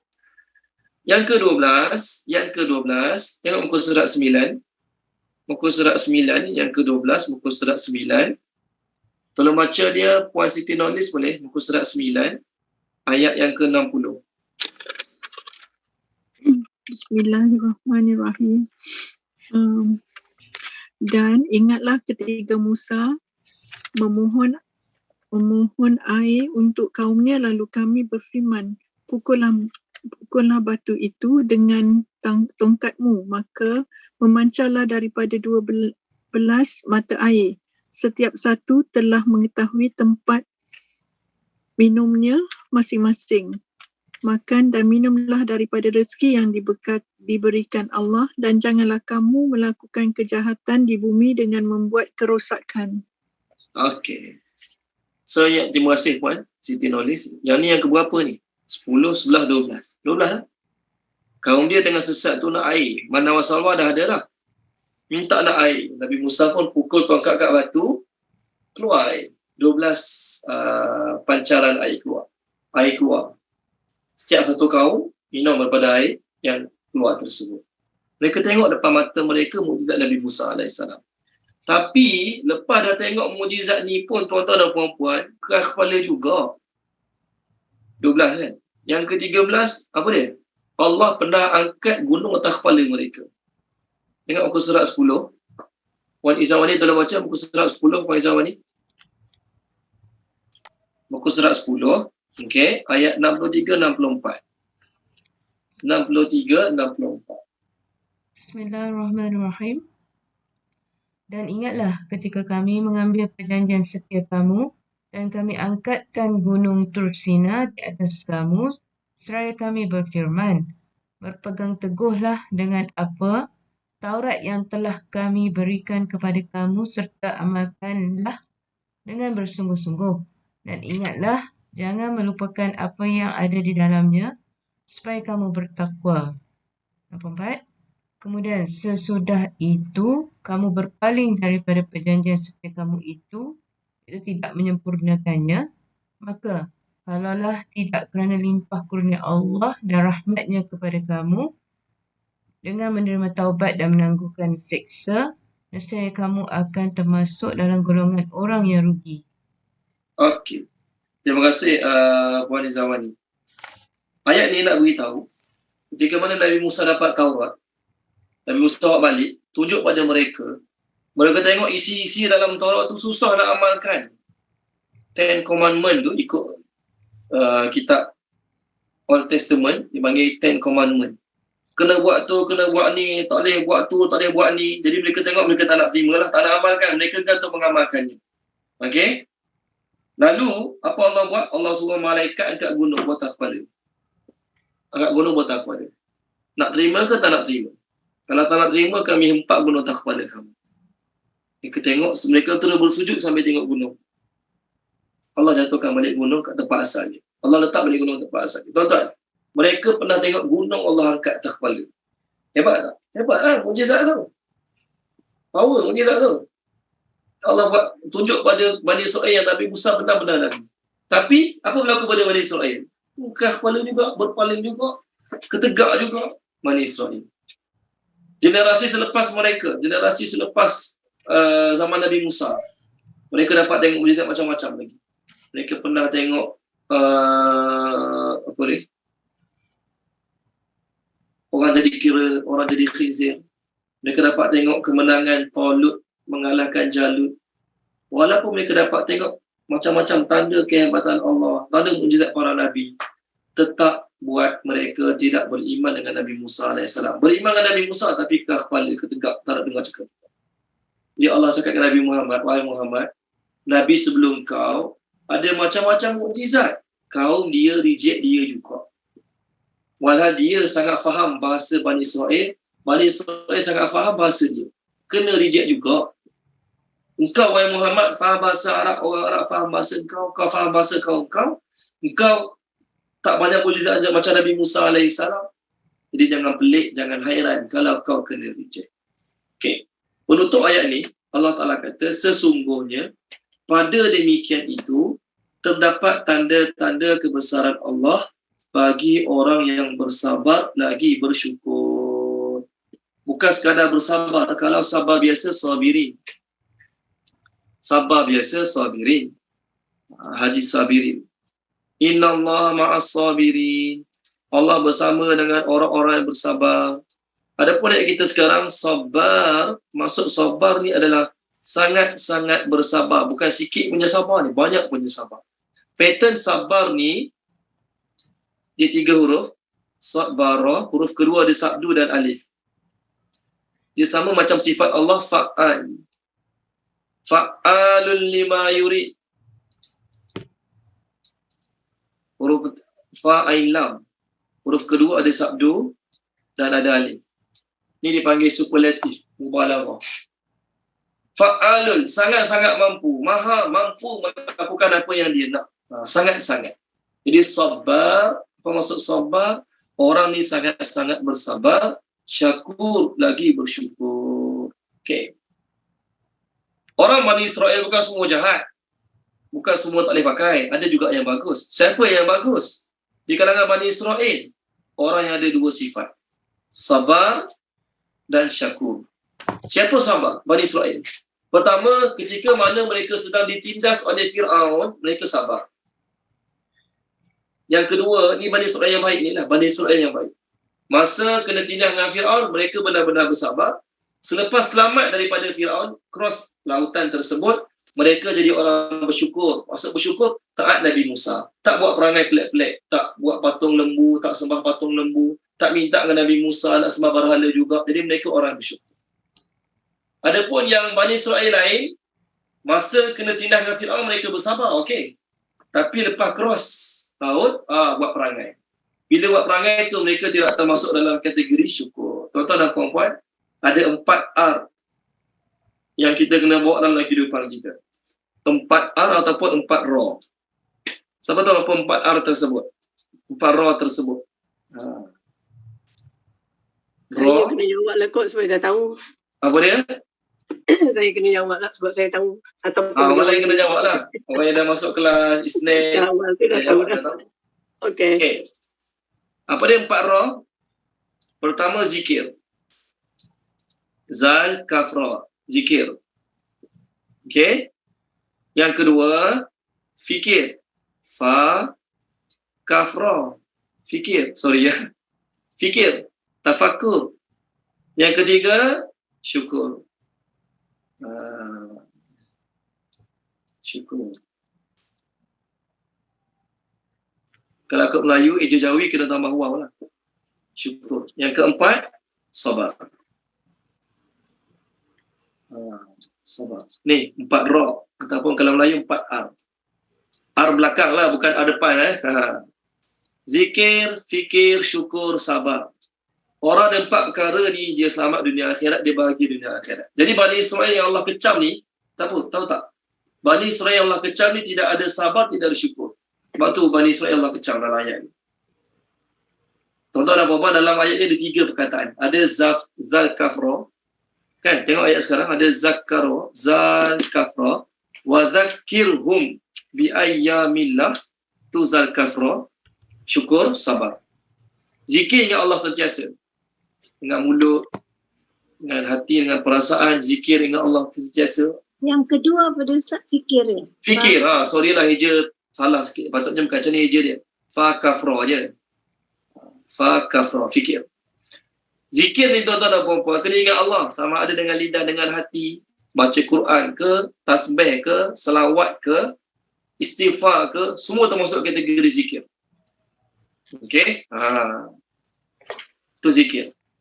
Penat zikir, letih dah lidah baca Quran, letih dah lidah istighfar, letih dah lidah selawat. Fikir. Fikir ni apa dia? Tafakkur. Nabi Isa kata, ke Hasan Basri, untunglah orang yang lidahnya sentiasa berzikir, diamnya sentiasa berfikir, dalam pandangan matanya ada ibrah. Ni dalam tafsir Ibn Katsir. Saya lupa dah tu kata-kata Hasan Basri ataupun Nabi Isa. Saya lupa dah. Salah seorang tu lah. Tapi ini ayat dia. Tafakkur, dalam ini nak cerita tentang tafakkur. Tengok muka surat 75. Tolong baca Puan Suraya Haidar, page 75 boleh? ayat 190 dan 191.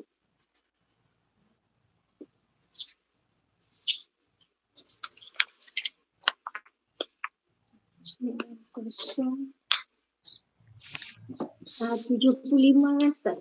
Ya, page 75, ayat 190 dan 191. Bismillahirrahmanirrahim. Sesungguhnya dalam penciptaan langit dan bumi dan pergantian malam dan siang terdapat tanda-tanda kebesaran Allah bagi yang berakal, iaitu orang-orang yang mengingati Allah sambil berdiri, duduk atau dalam keadaan berbaring, dan mereka memikirkan tentang penciptaan langit dan bumi seraya berkata, "Ya Tuhan kami, tidaklah Engkau menciptakan semua ini sia-sia. Maha suci Engkau, lindungilah kami daripada azab neraka." Dalam ayat ini ada dua. Zikir, terima kasih Puan. Zikir dengan fikir. Alladzina yazkuruna Allah, mereka ingat Allah, diri duduk baring. Yatafakkarun, mereka contemplate. Yatafakkarun tu tafakkur. Apa mereka fikir? Fikir tentang dosa dah banyak, bila nak taubat, umur dah meningkat, amal tak banyak lagi. Bayangkan aku mati malam ni, macam mana aku dalam kubur esok. Bayangkan aku mati esok, macam mana aku dalam kubur lusa. Apa aku dapat dalam kubur nanti? Tu fikir. Fikir akhirat, fikir masa depan akhirat. Bagus. Fikir kebesaran Allah, kehebatan Allah, buat ni kat aku, buat ni kat aku. Pergi zoo, pergi aquaria, tengok macam-macam makhluk Allah. Fikir kebesaran Allah. Okay? Syukur, syukur ni, apa Allah bagi bersyukur, ucap Alhamdulillah, dan guna nikmat tersebut ke tempat Allah suka. Allah bagi kesihatan, Allah bagi suara, Allah bagi mata, syukur. Tanda syukur, guna nikmat Allah ke tempat yang Allah suka. Sabar, ada 4 sabar. Sabar dalam mentaati perintah Allah, sabar dalam meninggalkan larangan Allah, sabar dalam menghadapi ujian dan musibah, dan sabar ketika awal-awal ditimpa musibah. Jadi hidup kita, tuan-tuan dan puan-puan, kalau sibukkan dengan 4 R ni, kita tak ada masa nak buat dosa maksiat. Kita tak ada masa nak mengata orang, nak mengutuk orang, nak condemn orang, tak ada masa.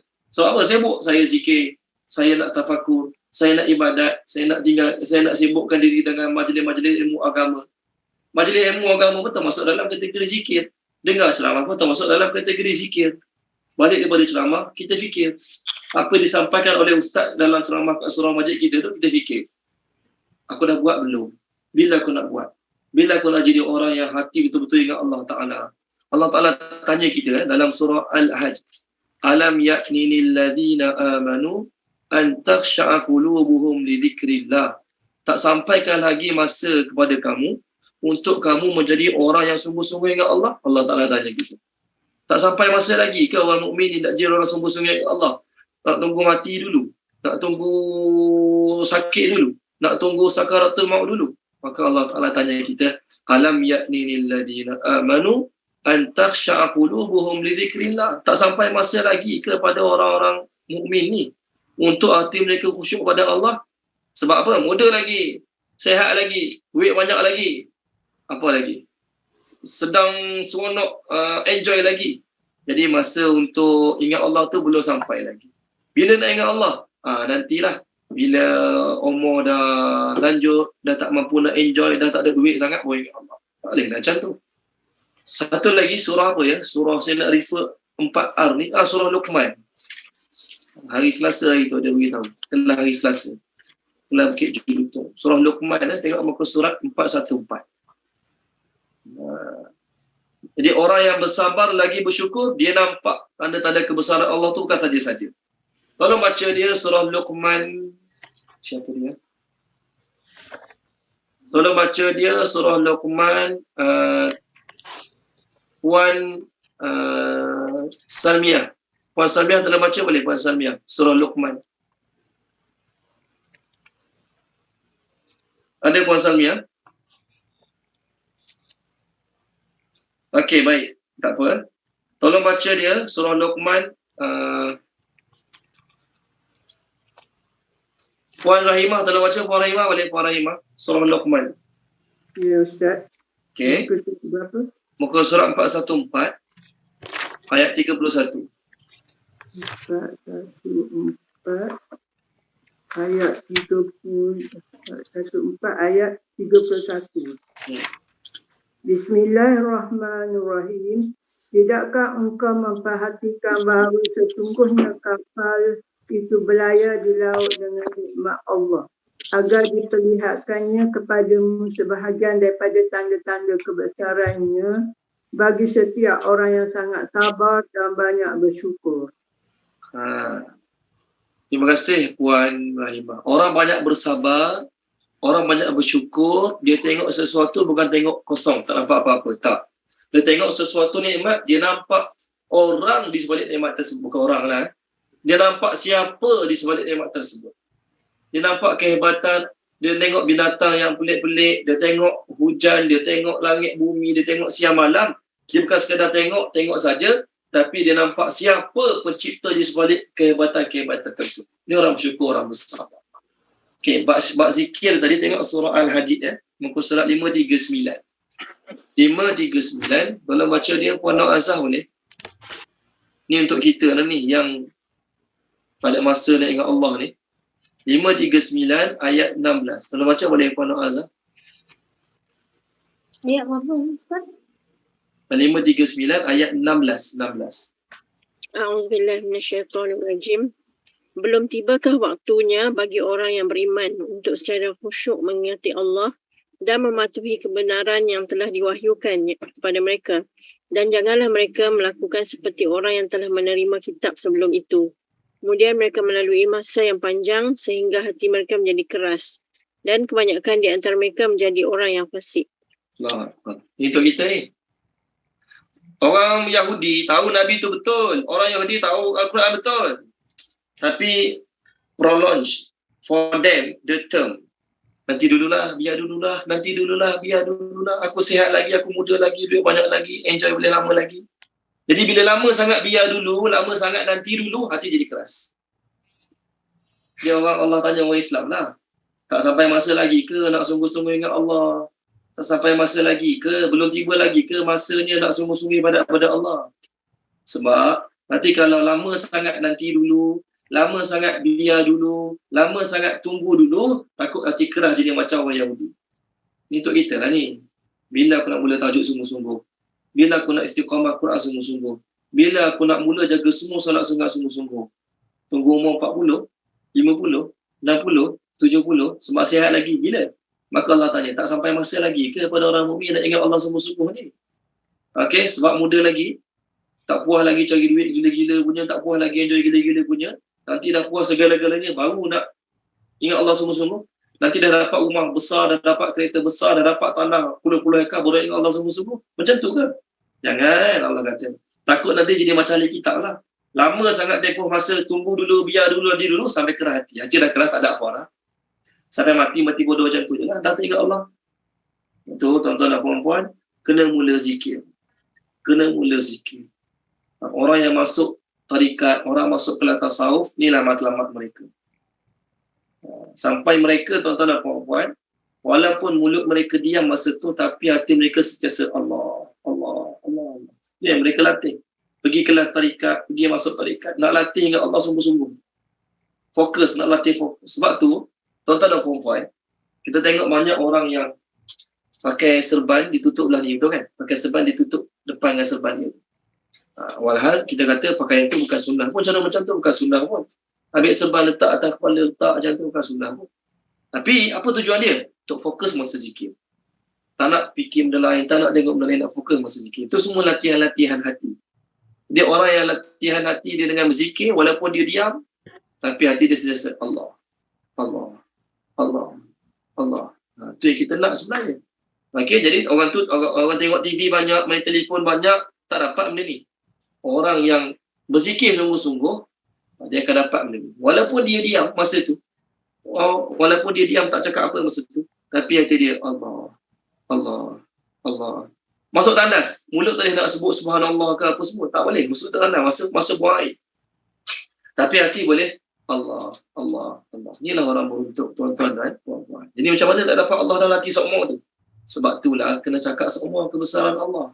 Biar rasa Allah hebat tu dalam hati. Kalau tak dalam hati, apa ada seumur dalam hati? Kalau orang gila duit, gila harta, so apa ada seorang lelaki dia? Bayangkan aku ada 10 juta ini. Bayangkan aku ada 50 juta ini. Tu je semua ada dalam hati dia. Tengah sembahyang pun tu yang dia bayangkan. Walaupun tak haram, tak salah membayangkannya. Tapi bila nak Allah pula dalam hati. Bila nak ingat Allah pula dalam hati, tak salah. Dalam ilmu bisnes kan, dia kena ada visi, kena ada vision, tak salah benda tu. Silakan. Tapi kalau asyik benda tu duduk dalam hati, bila Allah nak duduk dalam hati? Bila akhirat nak duduk dalam hati? Okay. Jadi ayat yang dibaca oleh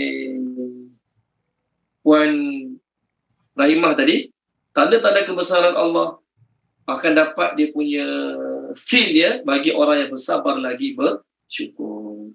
Okey, baik. Ayat baru. Wa muka surat baru. Wa dan is, ingatlah ketika ada satu hadis Nabi sebut ajaban li amril mu'min la yaqdillahu lahu qada'an illa kana khairan lahu. Sungguh kagum dengan urusan orang mukmin ni, setiap masa dapat pahala. Semua setiap masa boleh dapat pahala dia. Tidaklah Allah memutuskan sesuatu untuk dia melainkan semua pahala untuk dia. In asabathu sarra fasyakara kana khairan lahu. Kalau Allah bagi dia perkara-perkara menggembirakan, lalu dia bersyukur, pahala untuk dia. Wa in asabathu darra, kalau Allah timpakan untuk dia perkara-perkara yang memudaratkan, perkara-perkara yang tak baik, Allah timpakan pada dia, fasabara, dia bersabar. Pahala juga untuk dia. Jadi kita orang mukmin ni, tuan-tuan dan puan-puan, boleh dapat pahala setiap masa. Sama ada kita dalam keadaan bersabar, sama ada kita dalam keadaan bersyukur, sama ada kita memikirkan akhirat kita memikirkan kebesaran Allah, sama ada kita selawat dengan mulut, istighfar dengan lidah. Semua tu boleh pahala, tuan-tuan dan puan-puan. Banyak pahala sebenarnya kita boleh buat. Tapi syaitan suka tak? Kita dapat pahala setiap masa? Tak sukalah. Oleh kerana itulah syaitan suruh kita buka telefon. Tengok YouTube. Asalnya dengar ceramah. Lepas tu melalut pergi tengok benda lain. Tak habis-habis. Okay? Buka internet asalnya nak baca berita. Mula-mula bacalah berita dunia, perang dan sebagainya. Dalam masuklah berita berapa semua baca juga. Buang masa. Okey, sama ayat baru. Wa dan is, ingatlah ketika qala telah berkata Nabi Musa li kepada kaumnya, uskuru, kenangkanlah kamu, ingatlah kamu. Uskuru, kenangkanlah kamu, ingatlah kamu, semua boleh. Nikmat Allah alaikum, ke atas kamu. Okey. Is, ketika anjakum, dia telah menyelamatkan kamu. Min, daripada ahli Fir'aun, pengikut Fir'aun.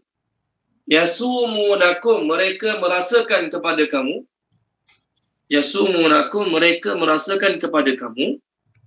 Su'al azab, siksaan yang buruk.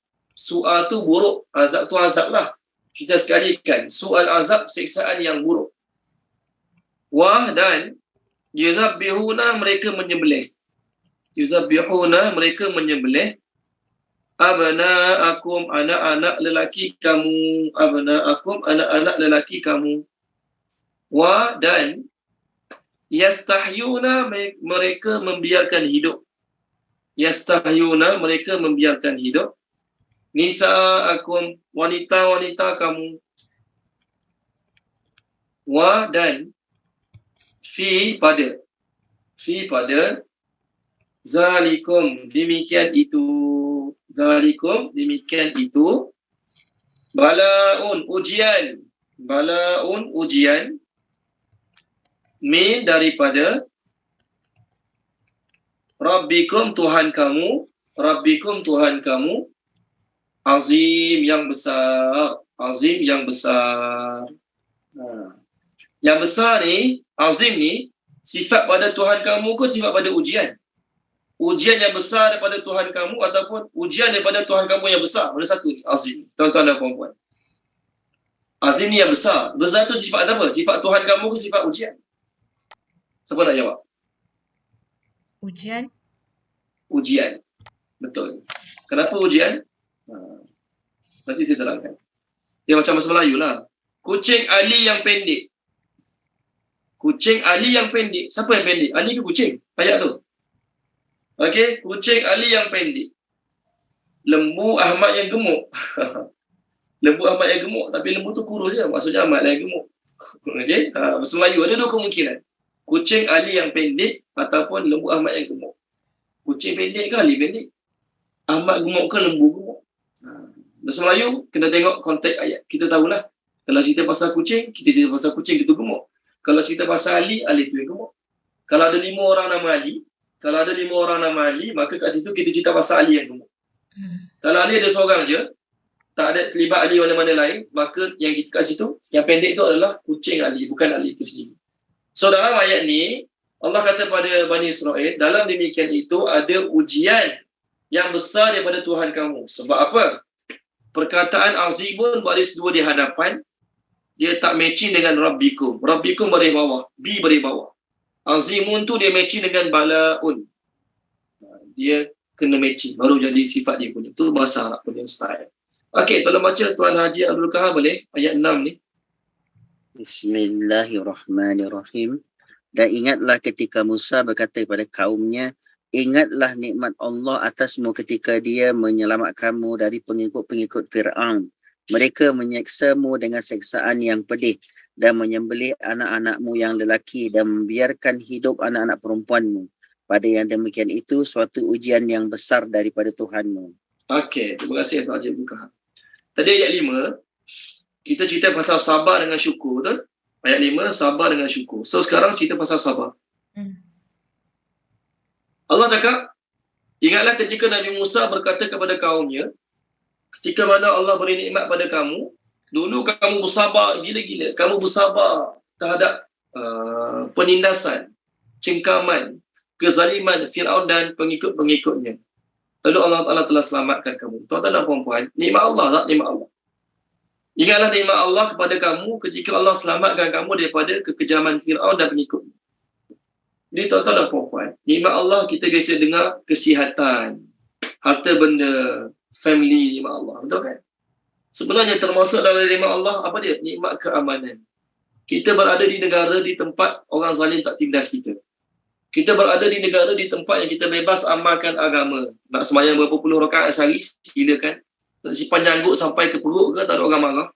Nak pakai purdah ke, tak ada orang marah. Nak pakai serban 2, 3, 4 tingkat pun tak ada orang marah kat negara kita. Amallah agama kau nak amal, selagi kau tak kacau orang, silakan. Alhamdulillah, tu nikmat. Kita nak hantar anak mengaji, nikmat, boleh. Kita nak hantar semua anak kita sekolah pondok, nak hantar seorang pun masuk sekolah kebangsaan, boleh. Tak ada masalah. Kita tak nak hantar anak kita sekolah langsung pun boleh, tak ada masalah. Ada orang ayah dipenjarakan sebab tak hantar anak sekolah langsung, contoh. Maksudnya kita berada di negara bebas. Maksud bebas tu kita boleh buat apa kita nak buat. Tapi kalau orang berada di bawah cengkaman pemimpin zalim, duduk bawah negara komunis ke, simpan janggut tak boleh, pakai tudung lampu tak boleh, ajar anak mengaji tak boleh, ajar anak sembahyang tak boleh. Masalah. Jadi termasuk dalam nikmat ialah kita berada di tempat bebas amal agama, tidak ada sebarang tekanan. Itu salah satu nikmat tuan-tuan dan puan.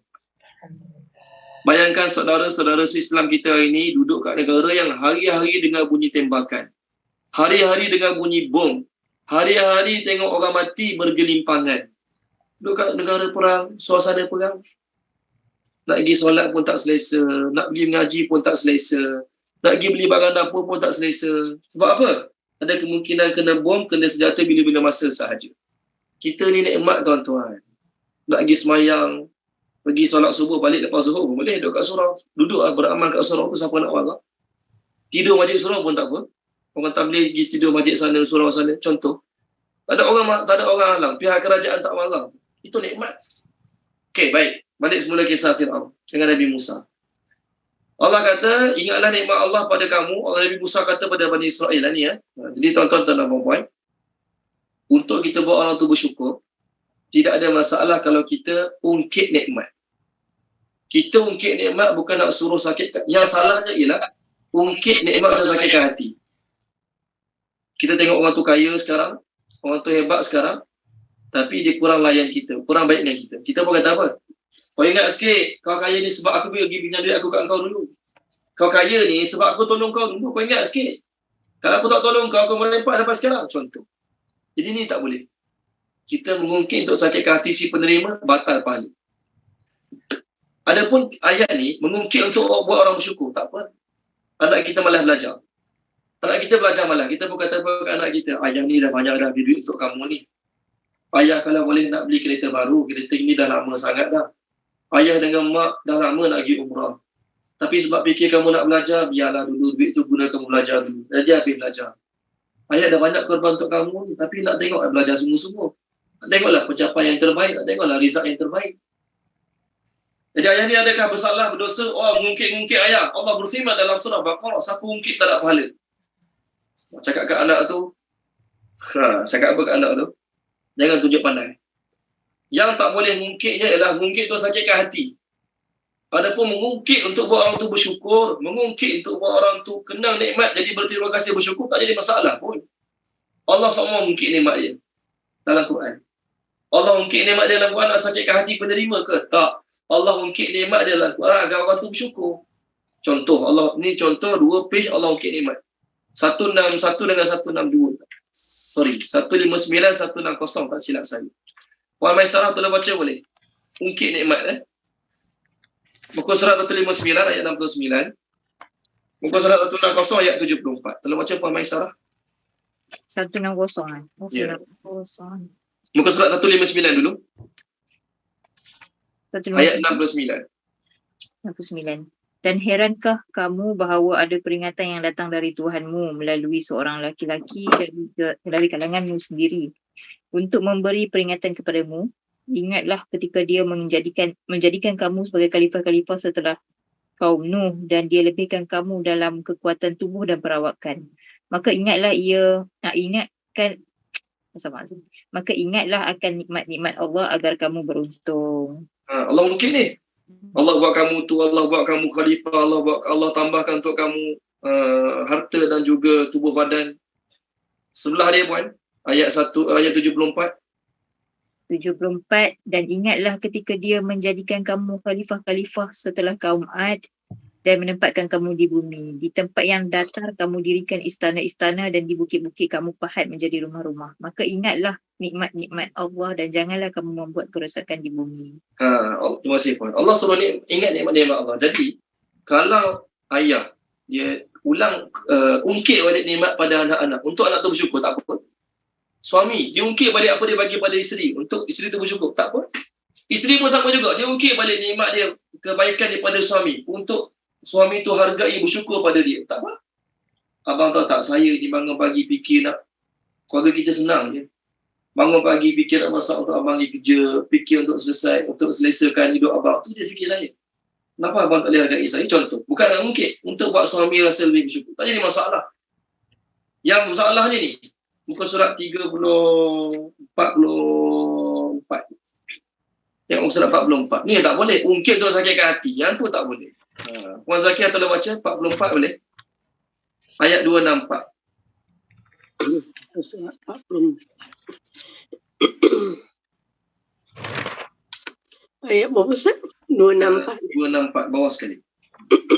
Auzubillahi minasyaitonirrajim. Wahai orang-orang yang beriman, janganlah kamu merosakkan sedekahmu dengan menyebut-nyebutnya dan menyakiti perasaan penerima.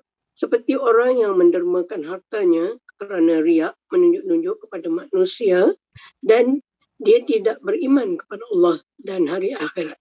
Perumpamaannya, orang itu seperti batu licin yang di atasnya terdapat debu, kemudian batu itu ditimpa hujan lebat. Maka tinggallah batu itu dengan keadaan licin kembali. Mereka tidak memperoleh apa-apa pun daripada apa yang mereka kerjakan. Dan Allah tidak memberi petunjuk kepada orang-orang kafir. Okey, terima kasih Puan Zakiah. Sama Ustaz. Allah kata jangan kamu batalkan pahala sedekah dengan menyakitkan hati dan ungkit. Yang ni ungkit untuk tanpa apa-apa tujuan. Tadi ungkit untuk buat orang bersyukur, tak apa. Ayah pada anak, suami pada isteri, isteri pada suami, guru pada anak murid, boleh? Guru tu korban masa satu Ahad buat kelas tambahan free pada anak murid dia, nak suruh belajar sungguh-sungguh, nak suruh berjaya. Tapi anak murid pemalas, dia pun kata, saya ni satu Ahad fikir nak bawa family jalan-jalan.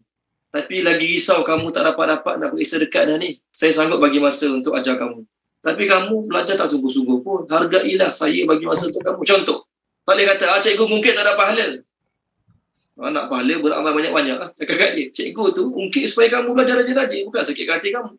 So sekarang, Nabi Musa ungkit nikmat daripada Bani Israel. Nak sakit hati mereka ke? Tak. Nak suruh mereka bersyukur. Nikmat Allah selamatkan kamu daripada kejahatan Fir'aun. Mereka bunuh anak lelaki. Mereka bunuh anak lelaki kamu, mereka biarkan hidup anak-anak perempuan kamu. Pada demikian itu, ada tanda-tanda, adalah ujian yang besar daripada Tuhan kamu. Okey, ada 3 ayat yang sama macam ayat ni. Bunuh anak lelaki, biar anak perempuan hidup. Ini satu. Yang kedua, tengok surah Al-A'raf. Tolong baca dia. Puan Siti Nolis, tolong baca Puan Siti Nolis, surah Al-A'raf. Inilah kita akan refer 2 ayat lagi lepas tu habis. Surah Al-A'raf, muka surat 17 berapa ya? Okey, muka surat 167.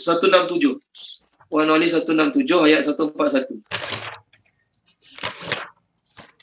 Bismillahirrahmanirrahim.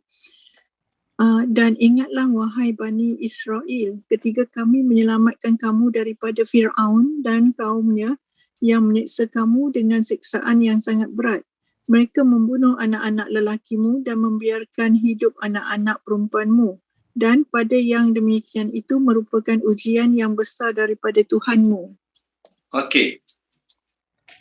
Terima kasih Puan Siti Nolis. Apa perbezaan agak-agak surah Ibrahim dan surah Al-A'raf ni? Nampak macam sama je. Okey, perbezaan dia saya beritahu. Dalam surah Ibrahim, Allah guna perkataan sembelih. Betul? Sembelih. Sorry ya, eja sembelih. Dalam surah Al-A'raf, bunuh. Boleh? Ini perbezaan pertama. Satu surah lagi, Baqarah. Tolong baca Puan Izam ni. Surah Baqarah. Muka surat 8. Ayat atas sekali. Puan Izam ni, surat 8.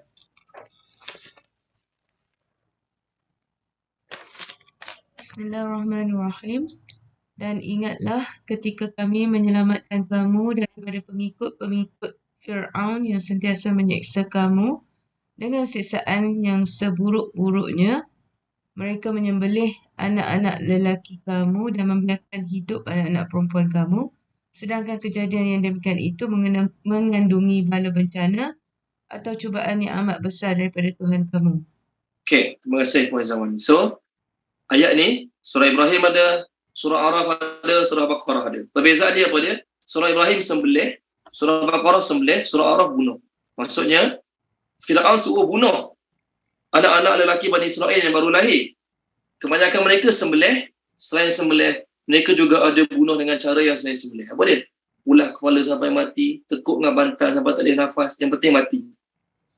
Perbezaan kedua, hanya dalam surah Ibrahim ada perkataan syukur, nikmat. Hanya dalam surah Ibrahim ada perkataan nikmat.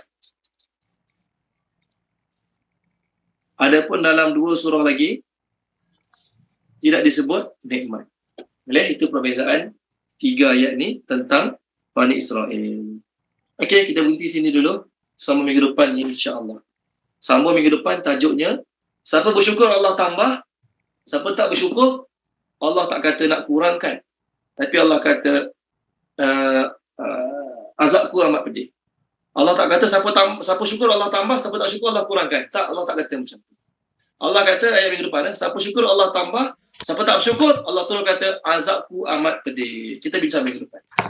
Dan banyak pada Allah Ta'ala, tak baik daripada kekurangan saya, kelemahan saya, minta maaf pada tuan-tuan, minta maaf pada Allah Subhanahu Wa Ta'ala. Bismillahirrahmanirrahim.